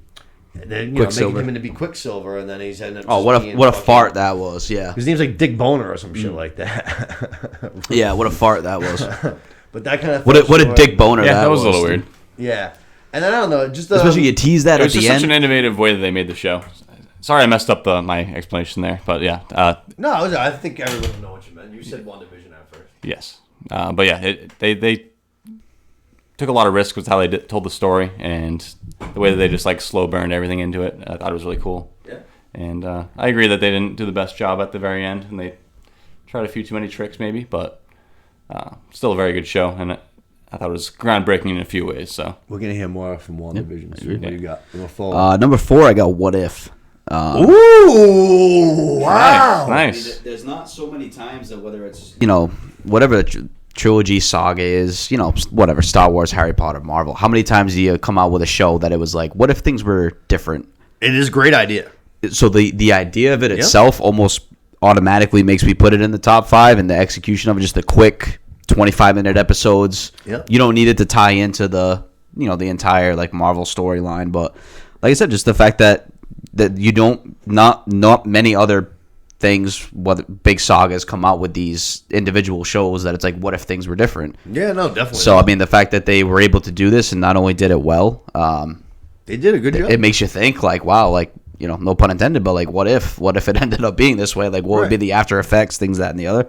So yeah, that's why I got for number 4. What if season 2 right around the corner, coming soon? Wow. They're coming this year. So. I got to take a deeper look at that because I watched the first 2. I think it was Captain America. That was number 1. And then like a Black Panther one maybe was number 2. Yeah, T'Challa Star-Lord's number 2. Number 2 is my favorite one of the season. Yeah. T'Challa Star-Lord was good. My favorite was one with Vision. Oh, yeah. Vision just ran through the way he just rips through Ultron. Yep. It's just like, yeah. Yep. No, there was a lot of good ones. Even Ant-Man.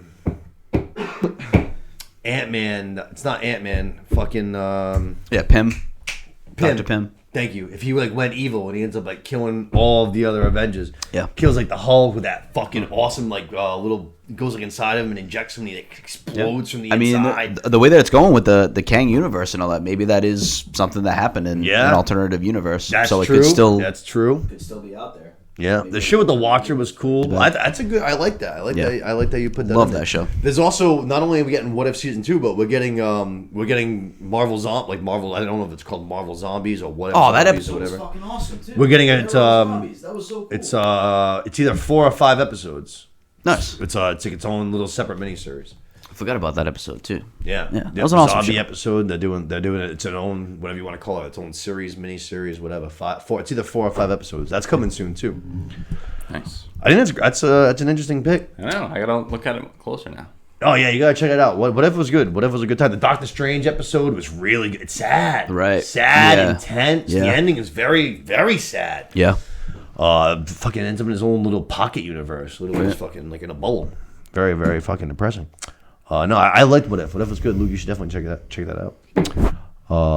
For me, I went with what we just talked about. I went with this Guardians of the Galaxy holiday special. Oh well. Nice. I am super biased basically when it comes to the Guardians of the Galaxy. I love them. I love James Gunn. The goofiness to me is that's what I look for in all of these superhero things. Like that's what I like. I like the goofy good times. That's to me. That's what these movies should be. If I want to watch something serious, then that's what I'm gonna go watch. I'm gonna go watch something serious. To me, these movies, when I put them on, I want to have fun. I want to see some jokes. I want to see some awesome action sequences.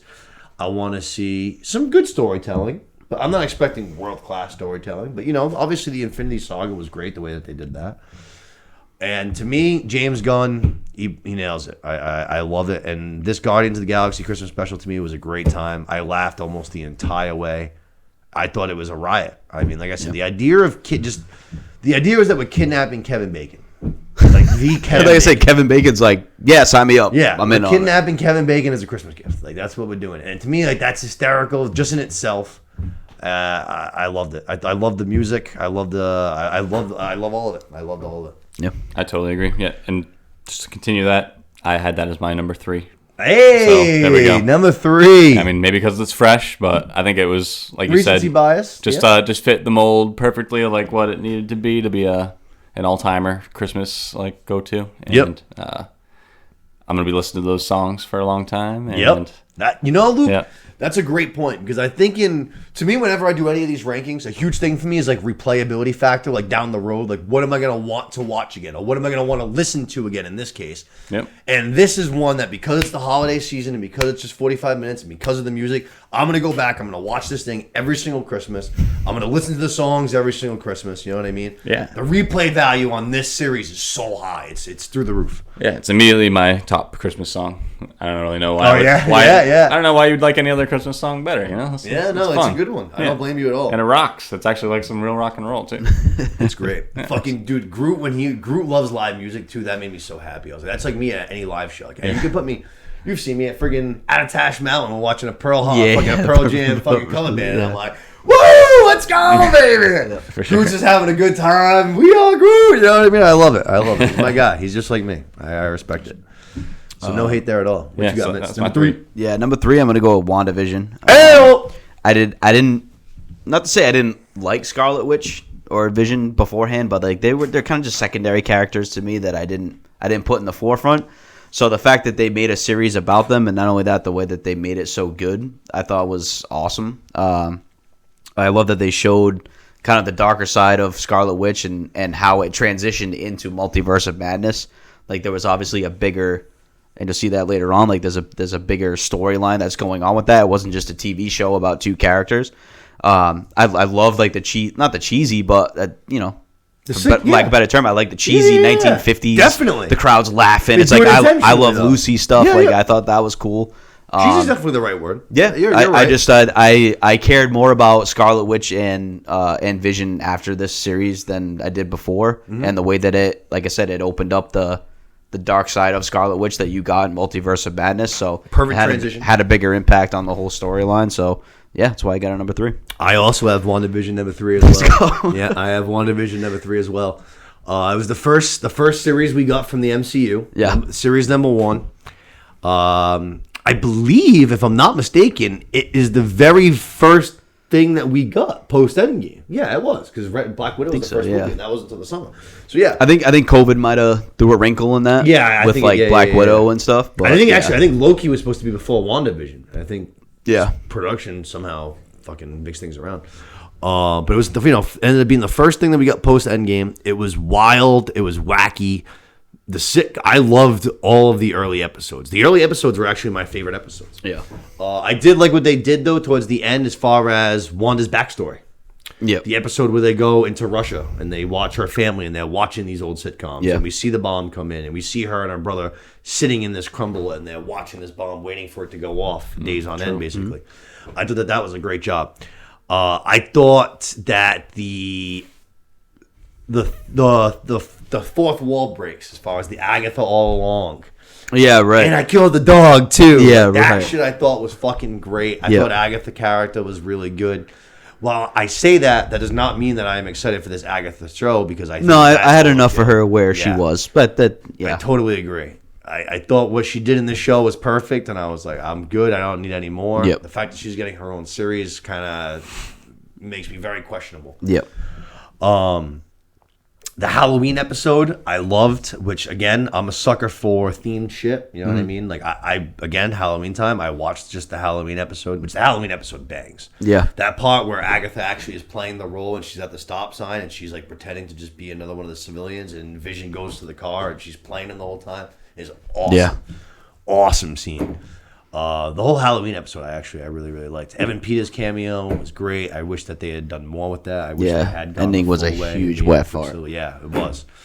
And then the ending, the actual last episode, I also liked what they did with Monica Rambeau. I liked her character. What is it? What's the agent? The Agent Wu? Is it Wu? Yeah, he does the car trick. They go from Ant-Man. Yeah. I liked him.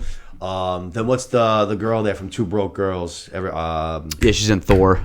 She's in Thor. Yep. She's Nick and Nora's Infinite Playlist for any of you guys that might have seen that movie. But I like her character in this too. Yep. They were all funny. Monica Rambeau was good. I liked this. Nailed the show. I thought it was great. And like I said, post Endgame, you don't know what to expect now. The big T-Man's out of the picture. I thought this was a great way to start the next phase. Yeah. Honestly, it might have been a good thing that COVID worked the way that it did because I thought this was a great starting point. Yeah. I think the timeline for COVID, yeah. Yeah, It I think paid it off. launched perfectly, Agreed. actually. Yeah. I think it worked really well. Number two, Number going. two. now is where we're gonna. Now I'm curious to see if we have all the same. Yeah, I mean, I'm not going to dive too far into this one because I know you boys got a lot to talk about it. But Loki, number 2, awesome series. Didn't have a lot of love for him until this series. Honestly, it was like mostly comic relief, and I don't know. I like him more since then. Looking back on the other stuff he was in, Yep. but I think that's a good point. I think that like his character plays better now. yeah, totally. And I don't know, the Owen Wilson stuff and all the timelines. I just like making it more complicated, honestly. For Marvel is still a product that's not totally for only adults. So I'll take anything that like ups the complication of it. And The TVA. yeah, the TVA definitely does that. It makes it really, really crazy, and anything's possible. So, and here we go to Nick with a. Oh yeah, The Minuteman. Miss Minutes, baby, she's joined the show. Hey y'all. Mitz, The fact that you made a TV show that opened up the door to the main villain being in the whole new Phase 5 of the Marvel Dynasty, that almost gets it in and of itself to me. Not only that, I just thought that the whole show was it was a great time. It's incredible. It was just an awesome show. It goes even deeper than like how WandaVision is. The fact that, like I said, that they explain the whole, timeline and how there's alternative timelines. Kang at the end was fucking awesome. If it wasn't for one other thing, it would be number 1. But for that reason, it just gets number 2. I loved it. Like it got better. It was one of those that got better as it went on. Yeah, too. it did. So it's Yeah. like the last 2 or 3 episodes, they got so fucking good. Episode 5 to me was incredible. Yeah, you have to watch this TV show. I don't say have to, but you should watch this TV show to get more understanding of the main villain of the next Marvel. Oh yeah, You know what I mean? I think a So, lot like- of these series have been very passable on. Like you don't need to watch them. This is the one that I would say if you need to go and watch one of them, it's definitely Yeah, this one. like how many times can you say that it's so impactful that you opened up this door to have to watch this to get a better understanding of the next phase of it. Yep. I'm sure Ant-Man will do a better job of understanding Kang, but Yep. Those two are going to go hand in hand. I still feel like you have to watch it Yep. to understand it. And the show in and of itself was awesome. So impact and how the show was gets number 2 for me. And that's going to be another one of our group decisions because Loki is also number 2 for me. hey, I thought it was absolutely incredible. Just like you guys said, I thought that you really saw what Hiddleston can do too as an actor. I mean, I thought him watching his own death. I think that's in either in episode 1 or 2, where he watches his own death at the hands of Thanos and the way he's crying for his own. I thought it was great. Him and Owen Wilson are so good back and forth, too. I thought him and Sylvie was so great, too. Yeah. I mean, I rooted for them the second that they were on screen together. The soundtrack for the show is amazing. Yeah. Holding Out for a Hero, shout out. Fucking, I've been listening to that song nonstop since the show happened. I've been listening to it nonstop.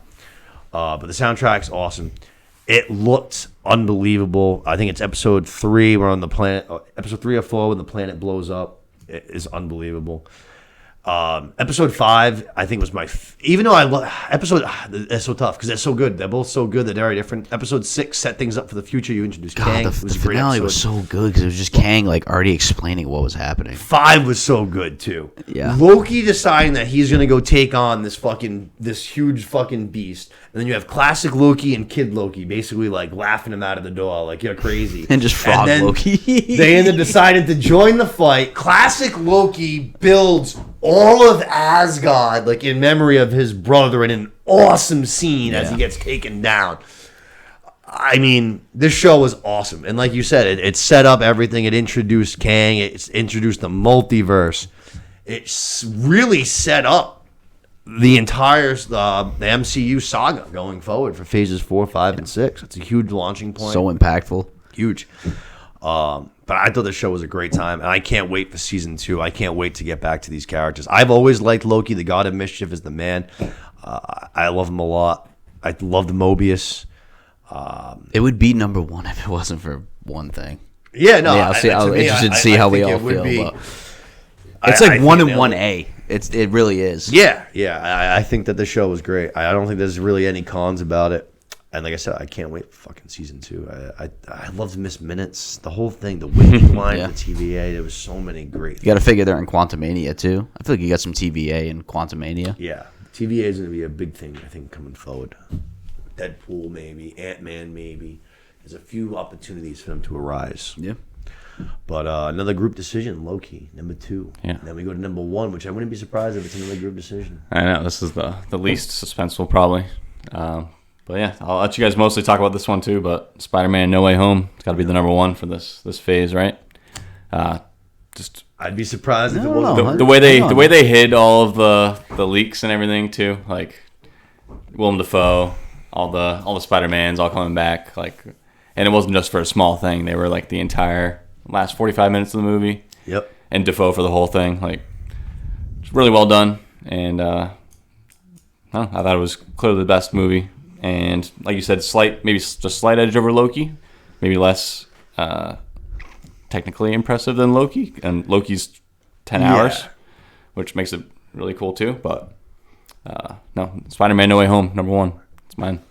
I think you just made a good point there at the end. I think from a technical standpoint, it might not like be the best, but what they took on, like the actual of encompassing all of that in one movie, is such an impressive feat. Yeah. It gets some bonus points. It's such a hard thing to do, and they nailed it. So I get what you're saying, like from that angle. I think It was a tough call though. Because I agree. And putting 10 hours of Loki versus 2.5 of Spider-Man too, like. Yeah. I was like, yeah. You got to give a lot of love to Loki for that, but Yeah. So you knew it was coming. It was the elephant in the room. You knew somehow, some way, like they were gonna have all 3 Spider-Men in this movie. Yeah. So the way that they did it and the payoff and just how they tied in every single character, just about, every single character in every single Spider-Man storyline, the movie was fucking awesome. It's definitely creeps into the top 5, like altogether Marvel movies for me. Even gets emotional at the end with what Tom Holland Spider-Man has to do to kind of move on. Oh yeah, Tom Holland has And a May good going character down, too. arc in this movie. Dude, that movie was he so goes through a lot of emotion. fucking good. The small things that they do. Even I think my favorite scene in the whole entire movie is It's how Andrew Garfield saves. It's absolutely right. Go ahead, Dude, You're absolutely right. It's still like Go ahead. it's even more like on. I loved it Go more on. than even seeing all 3 Spider-Men go through Yep. the universe and Go coming on. in. I Go on. fucking the way that they did that scene was awesome. Yep. The whole movie was just off the charts. I loved fucking Norman Osborn, his character, like might have been legitimately as good as he was originally as the character in Spider-Man. He legitimately might have been better this time around. yeah, he could have. He might have been better this time around. Just even the dialogue between Tobey Maguire's Spider-Man and Doc Ock, and then you got Andrew Garfield's Spider-Man, and then Electro. I love those little things. Yep. The whole movie just fucking knocked it out of the park. It has to be number one, no questions asked. Obviously, if you haven't had it on your list, it's got to be number one. It sure is. It knocked it out of the fucking park. It sure is. It sure is. Like we said, the task that they were taking on and trying to do this ridiculous movie of putting all these people on screen together in one thing and making it work is a hard task. And they absolutely killed it. I mean, they nailed it out of the park. Like you said, for me, this movie, right? This was the best movie theater experience that I've ever had in my entire life. Yeah, I've been to some good theaters. Yeah, I've been to some good movie theater experiences. A couple stand out in my mind. Honestly, Star Wars: Attack of the Clones is one that really stands out in my mind. My theater was fucking ruckus for that one. But this movie was the craziest movie theater experience I've ever seen. I said as soon as we left, I was like, I don't know if anybody else that was with us saw it, but at one point in the movie, out of my peripheral vision, I see a bunch of kind of a guy moving too much than to be just going to the bathroom, and my head turns, and this guy, like he was at a football game, and it was 4th down for the home team, and they were on defense, and they needed to stop. He turned his back to the screen and was looking at the audience and was going like, "Let's go! Let's go!" And I swear to God, I've never laughed. I mean, it was one of the funniest things I've ever experienced in my life. So now, while my theater was going crazy the entire time, I was able to refrain. There was a couple times where I wanted to, but I refrained. Except for when Andrew Garfield gets redemption and catches his girl. Oh, that was so awesome. Those Amazing Spider-Man movies aren't great, but that moment when Gwen dies is heartbreaking. She snaps right at the bottom of that tower, and it is Andrew Garfield kills it. He's terribly sad, and it makes you feel horrible. And he gets his redemption, and I was in that theater, and I was just like, yeah! I couldn't even help myself. I was like, but yeah! Oh, man, and you knew it was coming too, and obviously when you saw one, you saw the other. I still remember to this day, incredible. I was not even kidding. I was this close to going to the bathroom during that scene. Oh my God! Like I saw that there was Zendaya and his main friend, like they were at his mom's house. Ned. For some reason, Ned. I thought it was going to be a slow scene for some reason, so I was like, all right, if I have to pee, it's going to be right now. Oh, you're saying when Andrew Garfield comes in? Yeah, when they open the portal. The beginning of that scene, I was like, I'm going to go to the bathroom now because I feel like it's going to be a slow scene. And boy, was I fucking dead wrong, and I'm so glad I didn't go to the bathroom when it happened. That part's great. He's like literally just like in an alley, and he just kind of like turns around, and he's just like, and you knew it was one of the two. Yeah, as soon as it happens. Oh man, that movie's so fucking good. The three of them in the lab together was great. Like seeing the three of them that comes out of you. It comes out of you. Yeah, that's right. I spend hours. It's crazy. Even like the fourth, like not even the fourth wall, but like Andrew Garfield, like he knows that his Spider-Man wasn't the best perceived one. Yeah. So when they're talking about the boss villains that they fought, he was like, "Yeah, I fought a guy in a rhinoceros costume." Yeah. You know what I mean? He knows that he was the last one, and they're going through all right, Spider-Man 1, they look at him, and he's like, the Avengers, Spider-Man 3. He's like, I don't know, I get it. I'm Spider-Man 3. Got it. Oh man, I fucking love that movie. That was so good. Such a huge task to take on. They didn't just they nailed it. They knocked it out of the park. Yeah. And like we said, all the villains. I mean, William Dafoe. Like I said, as good as he was in the original Spider-Man movie, he might have been better in this movie. His fight in the apartment buildings with Peter is fucking rips him. Awesome, man. That fight is sick. When Peter does the web sling flip, when he's on the ground. And he does a web sling flip to give him extra velocity, and then he drives him through 5 or 6 floors. 5 floors down. Oh my God, man! That fight's awesome. Obviously, you have the Aunt May scene with great power comes great responsibility, and then they tie that into their stories and their movies. Right. It was great, man. Love that movie. It was great to have him dealing with the passing of his aunt via other Spider-Men who have dealt with the passing of Uncle Ben is just like, and Andrew Garfield's parents. It's just like, it's genius. Like the way that they did the whole thing was great. And then, like I said, the redemption for Andrew Garfield was great because he was a great Peter Parker. He got a bad rap. He had a bad rap. But he was a great Peter Parker. That at least was the second movie was a clusterfuck. Yeah, but that's not his fault. But they also didn't have time to set up the third one, which clearly they teased like the Sinister Six being in there. So they kind of fucked that up. Yeah. It was God fucking. I love that movie. We got the same number 5, same number 2, same number 1. 3 are the same. So very interesting. And we got number 3, right?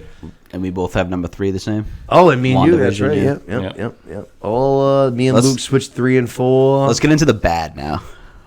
Yeah. We can do. Let's do the most disappointing. I have two for the most surprising, but most disappointing. If you look, what you got for most disappointing? I mean, I like most of them. I also didn't really explore the ones that I didn't feel good about. So I didn't see Miss Marvel, Moon Knight, or Hawkeye. But the one that I did watch and did not finish was Falcon and Winter Soldier. I think that's a very good pick. Two of those. I watched 2 of those and I didn't finish it. I don't think it's because I hated it. It's not like I'm done with this, but it didn't keep my attention either. Yeah, which a lot of stuff does. So I think that's fair. That's my choice. I think that's a totally good. I think it's a totally fair pick, especially if, like you said, you missed out on a couple of the other things. Yeah, I think that's a totally fair pick. So I felt okay about this one after watching it, and then I started thinking about it a lot more. I thought we were on the right track with this character after the last movie that I saw. The last movie that I saw in his was one of my favorites in the entire Marvel saga. And then I think we went right back to where we were in terms of disappointment. Like, Christian Bale's a fucking awesome actor, and they took it away from him. Oh, boy. Thor: Love and Thunder gets the most disappointing one to me. I thought we were on the right track with making a badass Thor and making him Ragnarok. The way you're right. Ragnarok was awesome. They made him a badass Thor. I thought we were on the right track. He was also awesome in Infinity War and Endgame. Yep. Like, he was just an awesome character, and then I thought we were still going to keep going on that track, and then they just made him, again, just a goofy, just all, like, love interest guy, and it didn't... It went right back to 1 and 2 for me in terms of, like, disappointment. Man. So it's still way better than those two. It wasn't as good as Ragnarok, but... I was ready to go. I thought the next Thor, like I said, I love Christian Bale. I thought his character was a badass, but even the ending, he needed more screen time. The ending on him was very fucking cheesy. Yep. Like, there was no payoff whatsoever. Yeah. So it does stink when you see, like, obviously, it doesn't stink, but you see Namor, who's obviously going to have more of a story to tell. Like, he's not done. Like, it would have been nice to have more gore. Just give me just give me a final battle of Thor versus Gore. Yeah. Like, where Thor wins. Just give me that. Don't give me the whole, like, oh, I'm good now. I'm fine. I see the light. Fuck that. I don't want to see the light. Like, I thought we were going on the right track of his movies, so that's why the disappointment of it overall is what gives Thor the most disappointment to me. Love and Thunder. Fair enough. To me, I don't think it'll be a surprise to anybody. Mine's is a runaway. It's one of the worst things in the entire MCU, in my opinion, and that was Moon Knight. And I was actually very excited for Moon Knight. I was very, very excited. I was excited for the show. I thought it was going to be a banger. I love Oscar Isaacs, but he was not the problem with the show. But that just gave me the added enthusiasm. And then the show, to me, was a total letdown. It was 6 hours of it was an origin story. And at the end of it, we didn't even have the full origin story flushed out. We're still dealing with more personalities at the end of it, like in the closing scene. So it's like we have more origin story to tell in a second season. I was like, this is fucking ridiculous. No one needs a fucking 12-hour origin story. This is obscene. There was so much slog and unnecessary information and Egyptian storytelling and just... You were lucky if on a given episode you got like the 15 minutes of action that you were hoping for. Like the way the way episode 1 ends with this, Moon Knight just pounding this guy in. It's like, all right, like sweet, like this guy's gonna be violent. He's gonna fucking beat on people. We sure as shit didn't see that. To me, it was the worst series so far from all of the series. I liked Miss Marvel more. I liked She-Hulk more. I liked Captain Falcon and the Winter Soldier more. Like I said, one of my least favorite projects in the MCU as a whole was Moon Knight. I hated it. Yeah. Glad I missed it, apparently. I hated it. I hated it. You gotta watch it eventually if you care about the whole verse? I doubt it. No. I doubt it. And not unless you care about like Egyptian lore, which I can't imagine is going to be a huge part of the MCU. Going forward. All hail Ra. I hated it. And like I said, it's weird that it's like two things that, like, I like Oscar Isaac as an actor, but it's Two things. The problem wasn't him. He did a good job. Right. It's the that would be my overall reaction to the last Star Wars trilogy. Yeah. He was an awesome character. He did a great job, but the overall payoff fucking absolutely Sucked. stunk. Yeah. It's the same thing with this one, but it's not him. which is the weirdest thing. Yeah, he's doing good because he's transitioning through like different personalities. So he's doing even different accents. Like he's constantly changing throughout the show, and it's not him. He does a good job. It's just the fucking show. Most surprising, Luke, if you got one.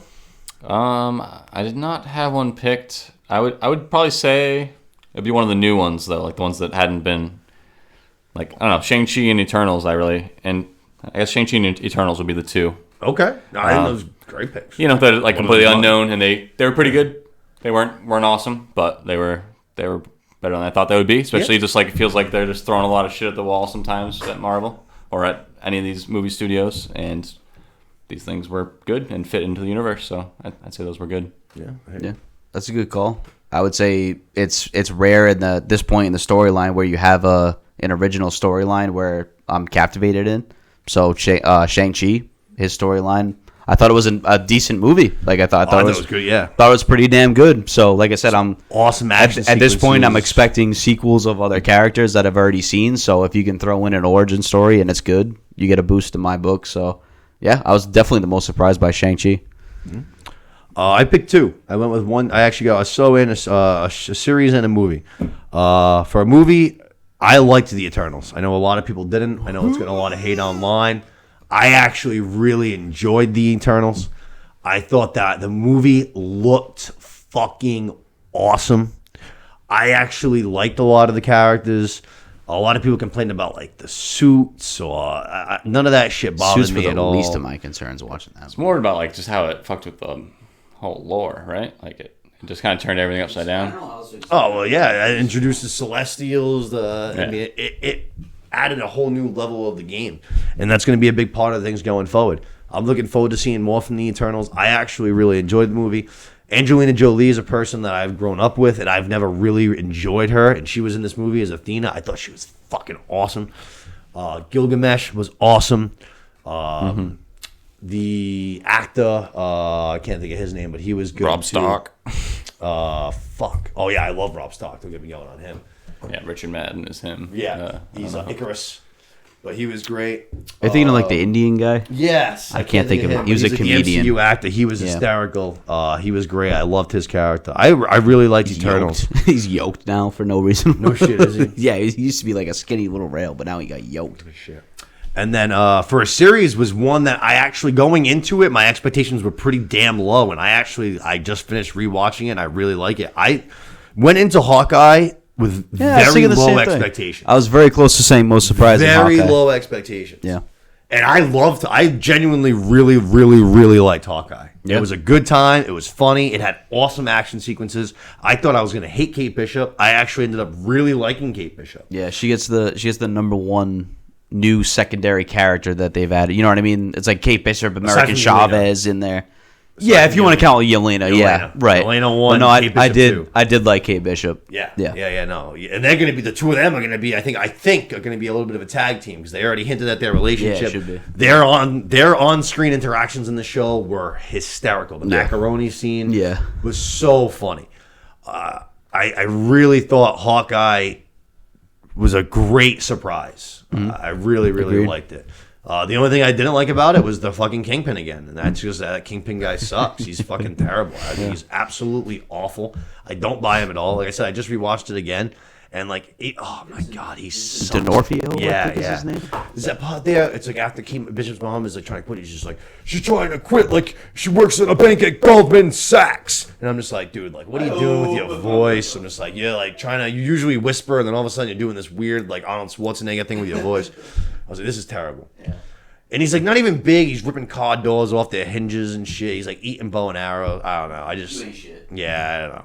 I do like the Christmas vibes that it brings though. Hawkeye, big surprise for me. I actually really liked it. I'm looking forward to seeing more from Kate Bishop in the future. So.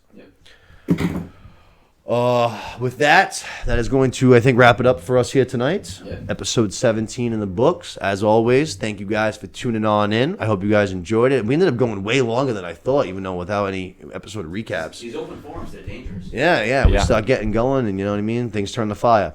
But I appreciate all you guys for tuning in. As always, please share the show around. Subscribe to the channels. Leave a rating. Leave a comment. On YouTube, first 100 subscribers going to be entered into our giveaway contest for a $40 AMC gift card. So make sure that you get on that. And as always, on the ones and twos, Mr. Lukey Baby Kleinen. We'll see you next week. But thank you for being here again this week as always. Of course. My co-host this evening, Mr. Rogers. We hope that you have a great cruise, and we will see you when you get back for sure. But have a good time. I'm scheduled on for the next podcast, but I'll be watching from afar. There you go. Fucking bring it again. There you go. Dude, the fact that you've never fucking seen Goodfellas is out of fucking control, but you gotta address that when you come on. So I'll be watching from afar, and I'm gonna spread the news whatever island I'm on. There we go. Hell We love yeah, to hear enjoy, that. dude. That's what we need. Is people spreading the views, baby. The Jamaican population's gonna be off. A whole new sect of viewers, baby. Whole new section. Love it. Viewers gonna be some guy from fucking Jamaica. Yeah. Instead of an AFC. Fucking cab driver. Hey, buddy, check out the Cinema Lords podcast. It's good, man. It's good. But that's going to wrap it up for us here tonight. We will see you guys back here next week. In the meantime, enjoy your time at the theater. Hey. Peace.